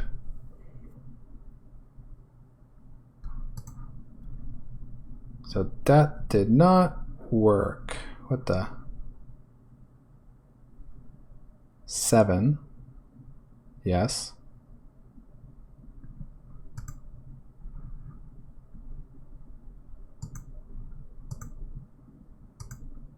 Why is this an enum type? Again, I don't know if I can trust what I see in the debugger here. This is type int, value 1, byte size. Okay, I think this is just the debugger going nuts because enum type doesn't have these fields, right? So weird. Don't like that. So let's come here. So now I should have a members with 5 in there. That looks right.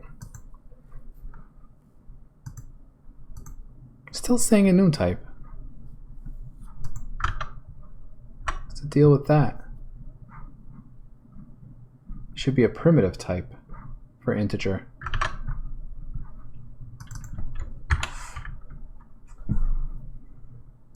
So there's 7.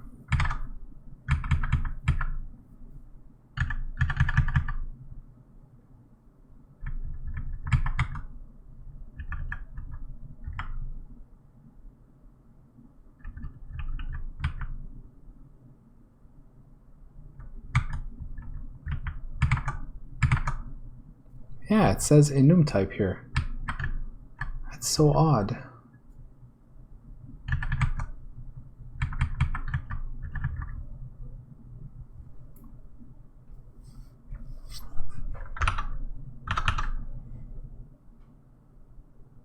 Just give me a second.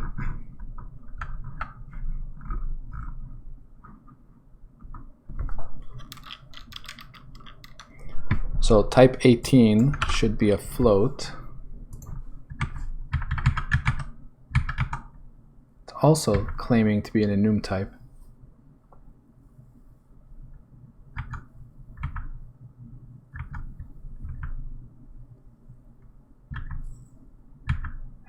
That's wrong.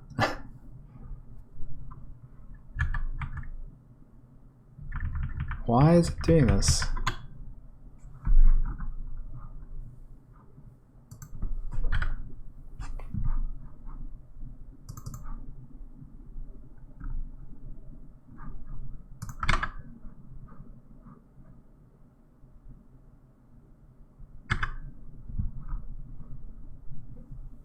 Okay, let me try something.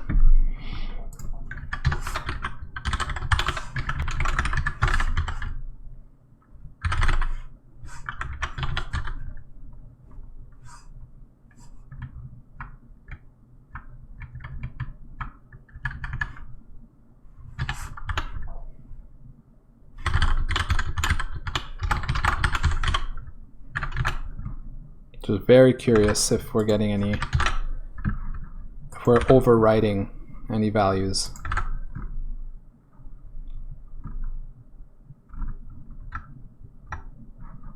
So add primitive, add enum, add struct. Same here for add indirect.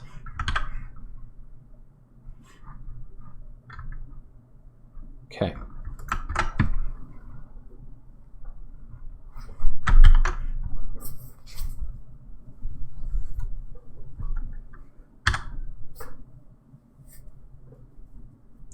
If this doesn't catch anything, then I'll switch to debug and we'll use debug mode and see.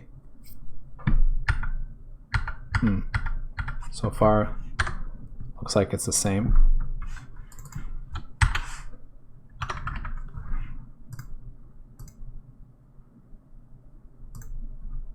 Still says enum type. Okay, let me just try debug.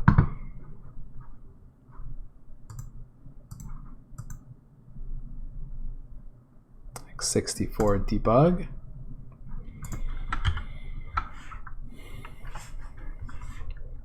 It's the first time I see that.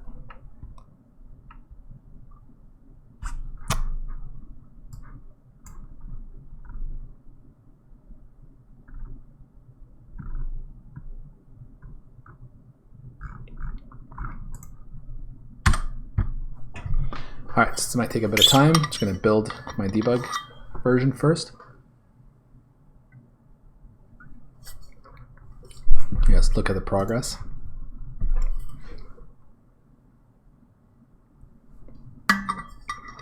I definitely need a faster computer. This would go so much faster. Okay.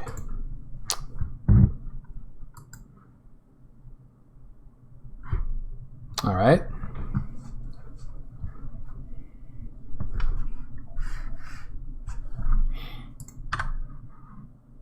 Oh.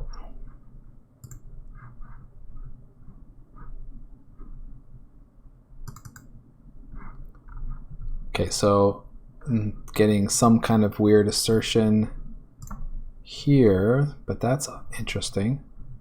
What's happening here?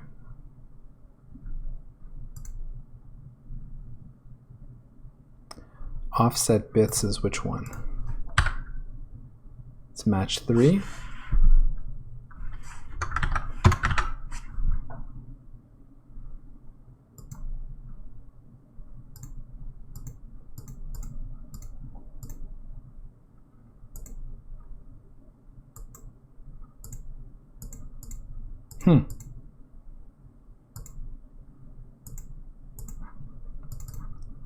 Okay, well that's very odd. Oh yeah, look at that. So it did return 0. What's the deal with that? So did it take 4 and actually run the regex on it? Let's see. Let's try it again.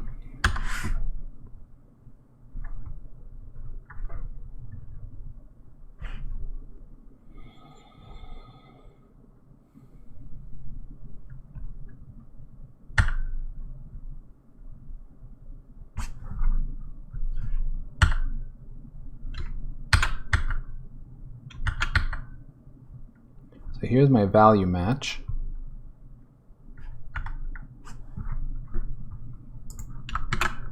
Oh wait, I think, no. Okay, this should step into this, multi-match base. So words begins, I've got my string, there it is, the extra semicolon. So it got 0. Why is that? So words begin, it says there are 5.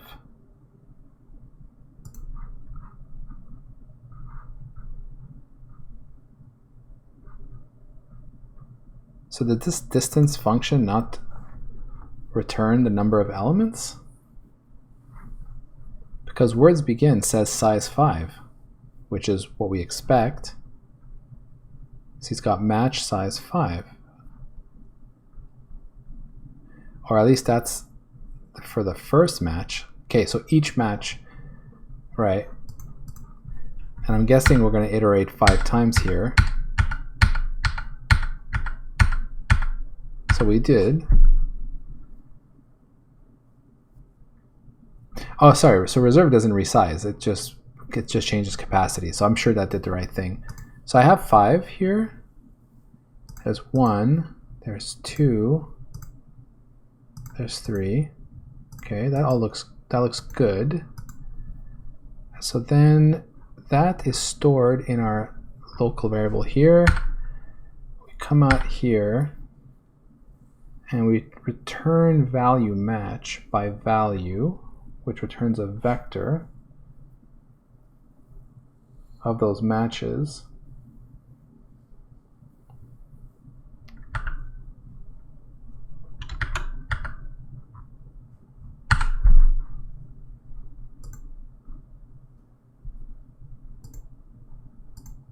But these are all garbage. Huh.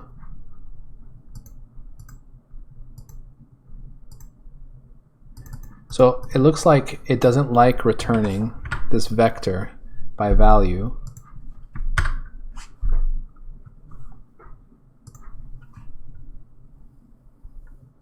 So why?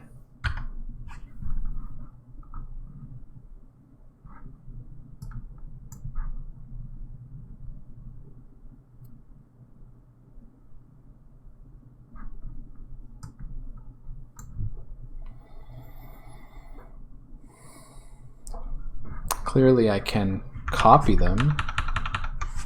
Let me take a look at smatch here.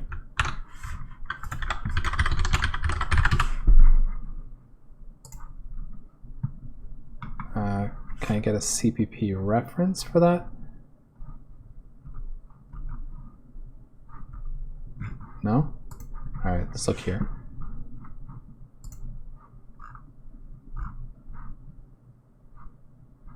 So it's a string match results, okay. Assign values to match results.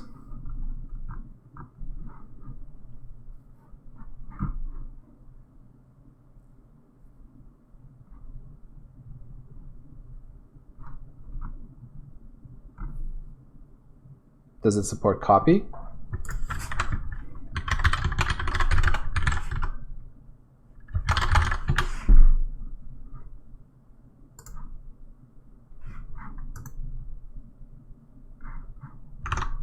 It's not really the match results I want, it's the match itself.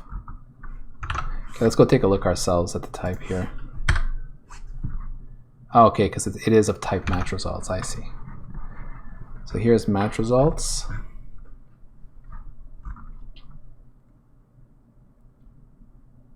So, okay, my guess is that this is one of those, okay, because it's based off of iterators, so I'm getting invalidated iterators. Yeah, I see.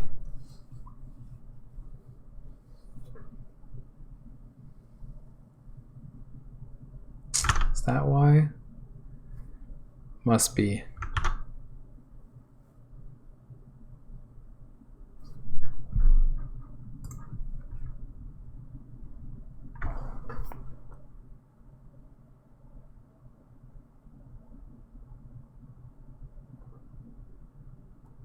So I think because these are iterators into, I mean these iterators here, I'm getting a match out of these iterators then disappear. So these things are temporary. I can't store an S match this way because it's a match result of type string const iterator. So it's an iterator. That's the thing though. So even if it is, it's iterator into the string that do I not store the string? Oh, that might be why. Ah, that must be why. Let me see here. Oh, there we go. Because this is a temporary string that gets passed in. Ah, okay. Fair enough. So, all right, let's hold on to the string.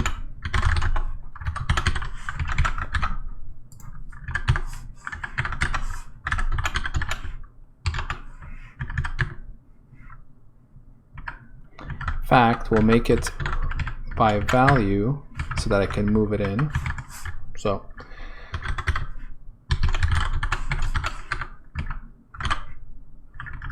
and then over here we will iterate over m_s. Okay, so that should keep it alive. I should probably do the same thing up here. I can't really assume the lifetime of this thing. So let's do the same.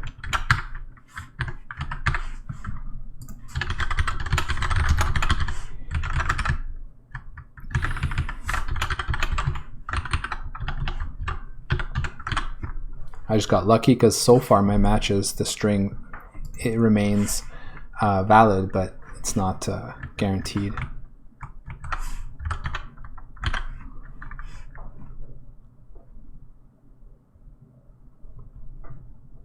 Yeah, because this match here contains an iterator into that string. So it's the same story here. I do need to store it.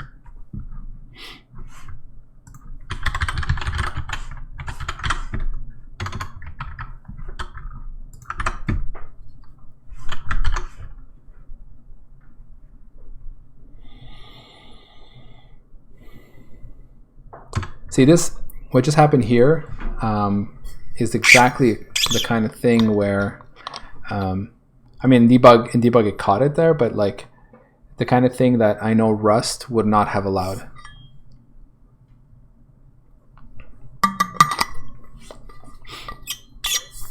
This kind of like ownership problem would have been caught at compile time.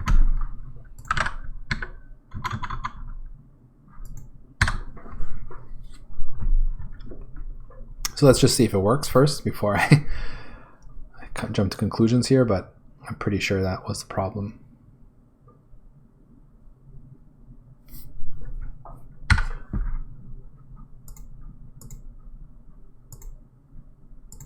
Okay, that looks good. So now, let me make sure the type looks right. There we go, primitive type. So it must have been because I was reading from invalid memory, getting some garbage here. Amazed that it got that far, actually. So here we are. We've got our members. These look right. Oh, I left my bit field in there, didn't I? 6 and 2. Guess I am gonna have to make it work.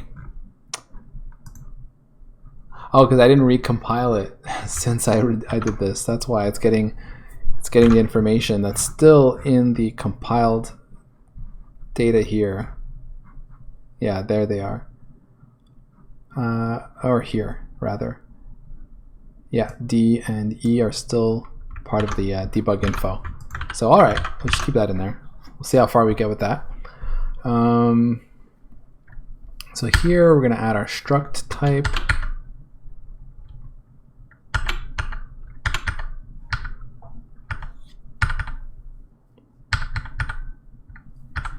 And there we go. So we've now added it here to our list of types, which we now have 43. There it is.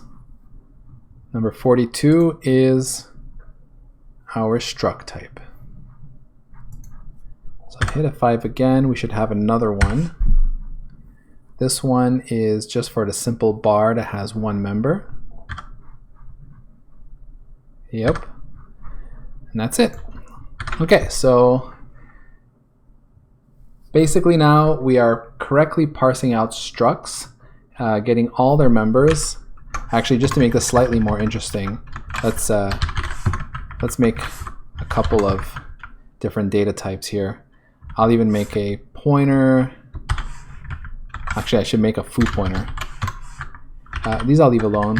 Let's make a foo pointer here, P.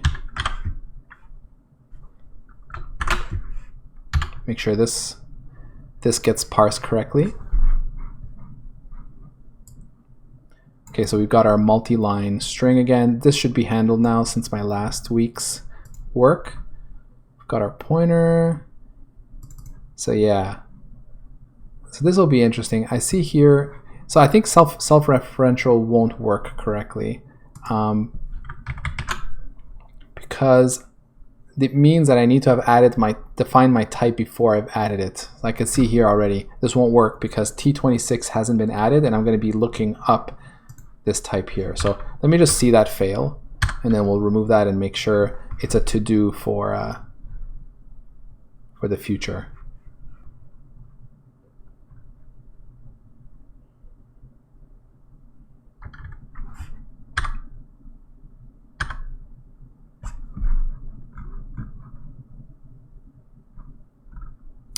I think we got a warning.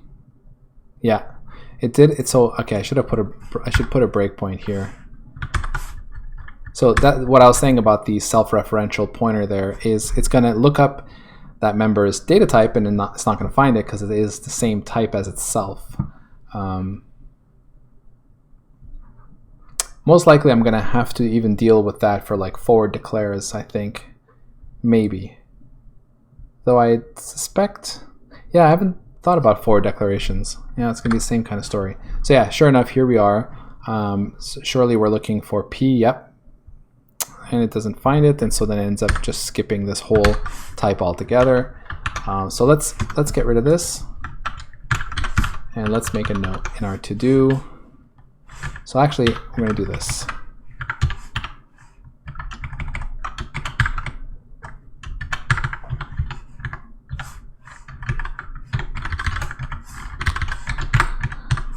Has support for self-referential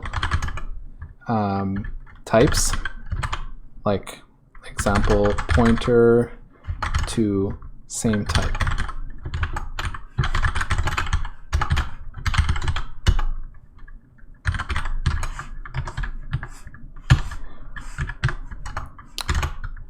This may be related to forward declarations.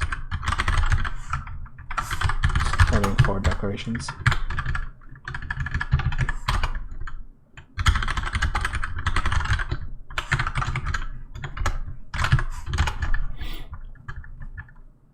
Try this out, see what it outputs. We'll need to support looking up types that are forward declared. Okay. So back to this, let's compile. At least we'll see float bool. Actually, you know what? Let's make this weekday. There we go. Another enumerator.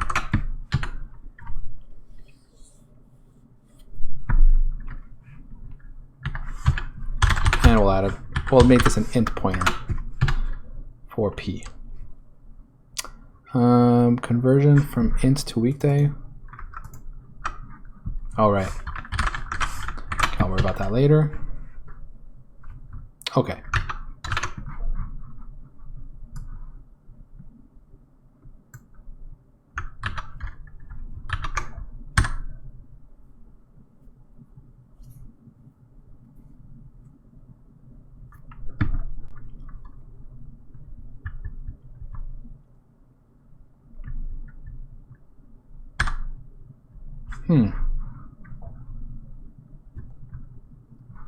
I think it did not. Why is this not working actually? P is a type star 27. That is well defined.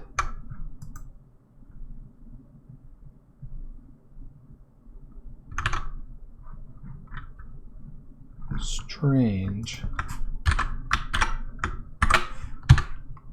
Did it not compile? No, it did. Yeah.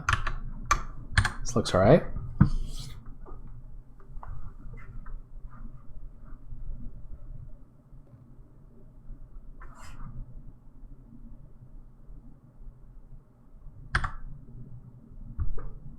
So, okay. A little strange, but let me just check this to make sure this looks up to date. So A should be our float. There it is. And B is enum. Yep. Called bool. Yeah, that looks good. This third one, C, is what we're looking at here. Yeah, it's an enum type of weekday, and then these are the last two that are ints of size bits 6 and 2. So that's all good. But why, when I put an int pointer to p here, int pointer p, did that not work? I'll try that again. Because in this case, that should have worked. Ah, no, that's true. Ah, yes, because pointers are funny little things. That's true. Yeah, this will not work. Right, right. Interesting.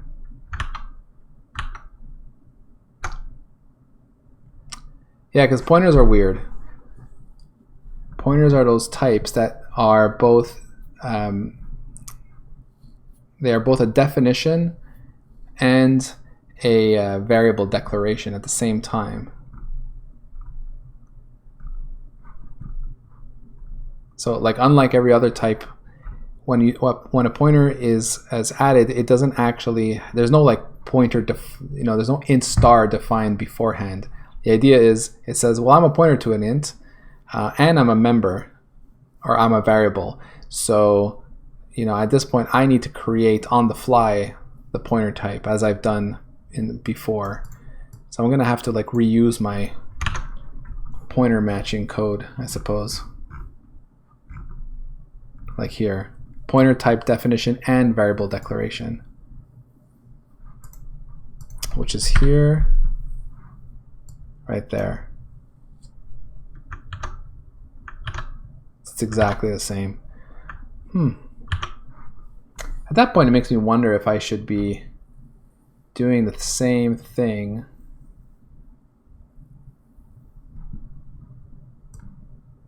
Maybe I should be reusing my symbol match code. I guess that would make sense.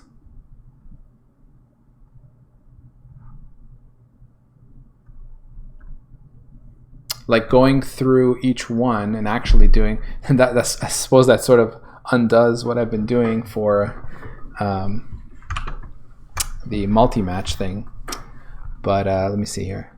Does that make sense? Well, not quite, because I would need to, I still need this bit here. But I suppose I could extract this as one part of the regex match, and then sort of recurse or reuse my functions to figure out what the data type is and reuse this code so that it would, if it's a regular symbol, it'll use the same code I use for lsim match. If it's a pointer, it'll do this. If it's an enum, it'll do this. Either that, I can either do it that way, which is probably the, I guess, more correct way of doing it, or I would have to just extract this code and redo it. Just a bit dirtier. Yeah.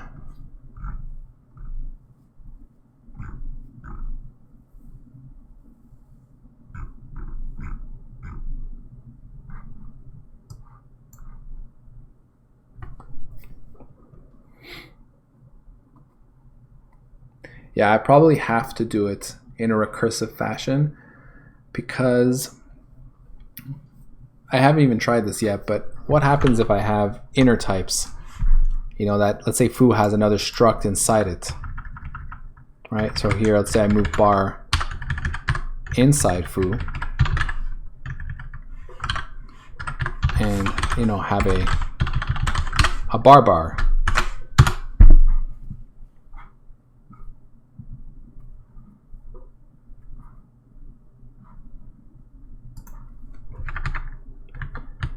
Okay, well, at least in this case, what it does is, for the debug info, is it says bar is its own type.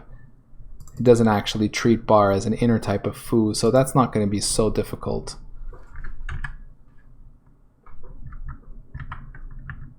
In fact, I have no way of knowing that bar is an inner type, so I can't even give it the name foo : bar, interestingly.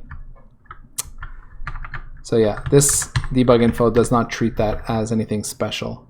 My guess is that that's because this debug info was initially created for C, and I don't think you can have inner structs maybe in C. So anyway, so that doesn't really do much there. But anyway, what my thought process was is like a struct really is just a bag of other data types, and ideally the way I should be parsing that is I should be going through those each type, each member, and then parsing each one of these as its own thing. And that sort of works because in terms of the way we parse, the same information's in there. So like A:18, this part is what we normally parse for matching variables. So all of these, first bits here would be parsed the same way. And the same thing would happen for unions. So I would get, here's unions. I would do the same thing. And then of course for pointers, I would match all of this. Basically all of like the very first part up to the first comma, just run the same matching code. And I suppose if that type, I mean, it would be at most once. I don't think, because I was thinking like, would it be recursive at more than one level? I don't think so. But it would make sense for me to reuse that code. So that's, that changes things. All right. It's close, but not close enough. So I got to change a little bit how I'm doing things.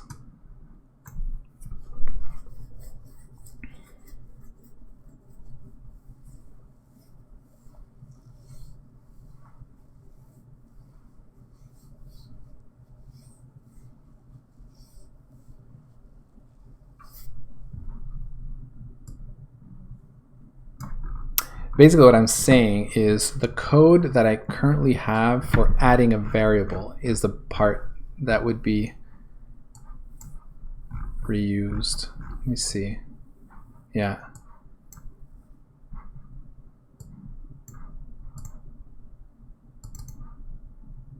Yeah. So not when it's a type def, but rather when it's a variable declaration. But then pointer types are treated separately, which is a bit annoying. Because those are both, so it's really this. It's this part here and this part here. But anyway, it would fall through there if this was all in a function that I could recurse into. And then what would happen? It would add a variable. Do I want it to add a variable? See, I don't actually want it to.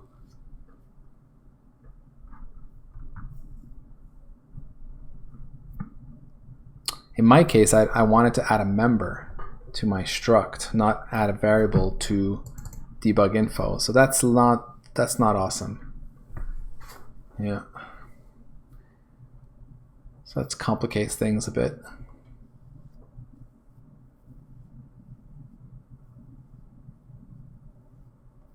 So maybe it would be better if that's the case.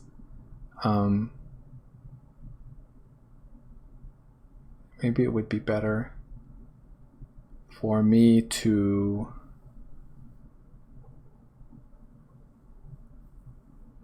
extract this into a function and reuse it in both places. Decisions. Because actually all of this is matching more.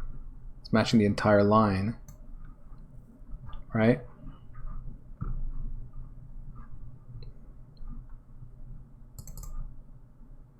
It's just the LSIM value. That's this dot part here. Var name. No. Sorry. That's not true what I just said.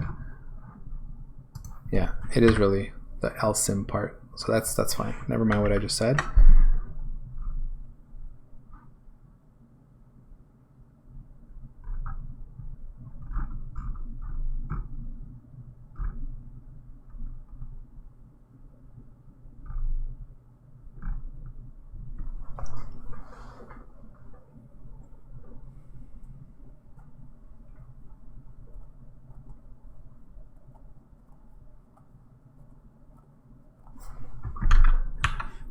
Let me just see what happens. I just want to check what forward declares look like here.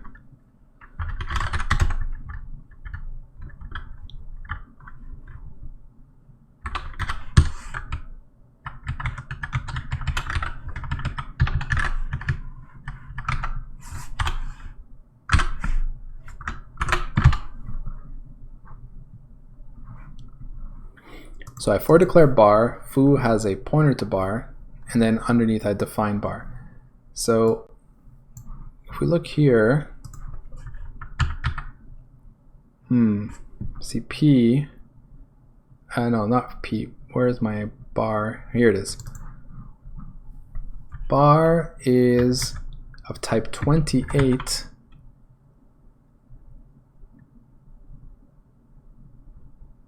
which is equal to a pointer of type 29,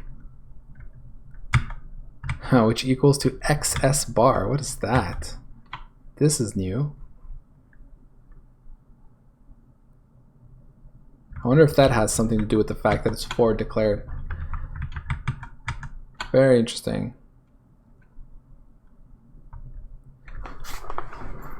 But yeah, but basically what it's saying is that bar is of type 28 itself. So it create a new type for this pointer, call it 28, which is going to be pointers to bar. And that is actually a pointer of type 29, and 29 hasn't been defined yet. So yeah, this is what I was worried about. Is that to support forward declarations, we're going to have to like, there's different ways we can do this, but we'll have to resolve things that get declared later. So there will be like these stand-ins for these types, these proxies, or these will go into some bucket of must resolve once I know the data types. And that'll definitely complicate things. All, of course, in the RST parser. But yeah. So like here we'll say, all right, we're creating a type, but we don't know what it is. I know it's a pointer, but it's pointer to something. But what is that something? We'll know in the future. And then by the time we come here, well, at this point we define 29. So probably we'll resolve as we define. We'll say, every time we create a new type, if there are any types that were dependent on it, go and resolve that. So go set their type to this type as well.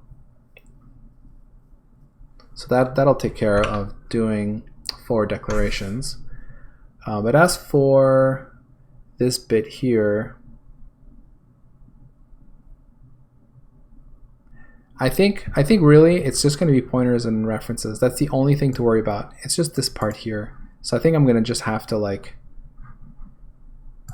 this code, exactly this code here, except for the add variable part, really.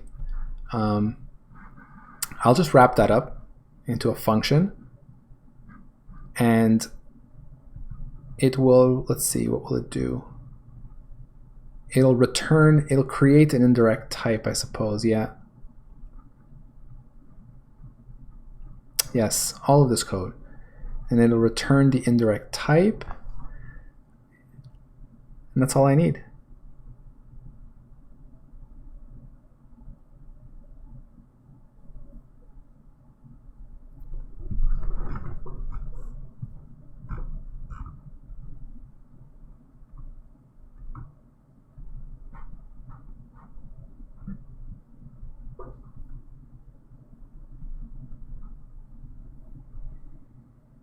In fact, you know what? Maybe what I could do, because I've been doing this kind of type finding stuff on the outside, but maybe I could push this into the add functions themselves. It might actually simplify things. Let me see. Yeah, maybe if I just push down the type ref, that would make all of this easier. This code becomes simpler, and then it'll be easier to reuse. I just call add indirect type. If I see that it's an indirect type, that's the only thing. I would have to at least match it to know that's the case. It's a bit annoying, but yeah, I think that's what I have to do.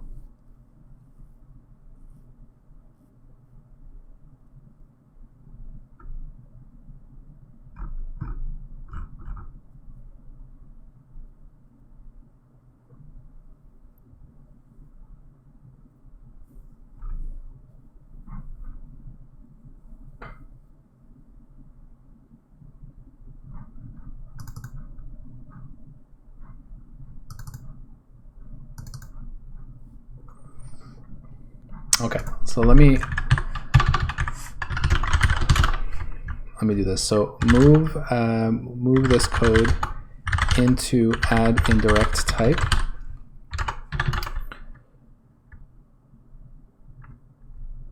So that I can reuse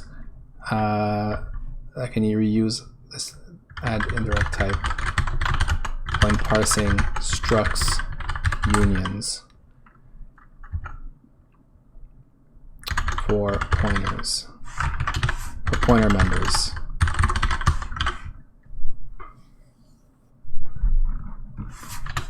Should probably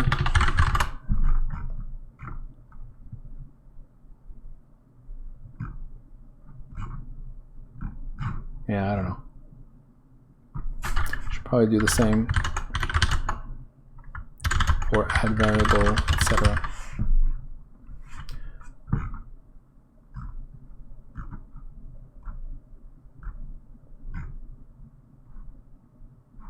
At least for the part where we look up types, I think that's the key here. So move the code. So what I really mean is move the type finding code into add indirect type, so I can reuse it parsing. Should probably do the same for the other add star type functions. Okay, so I'm gonna stop here, guys. It's late, and I'll pick up here next time I stream. So that normally should be Thursday. If not, it'll be next week. So thanks, guys, for watching, and yeah, I'll see you next time.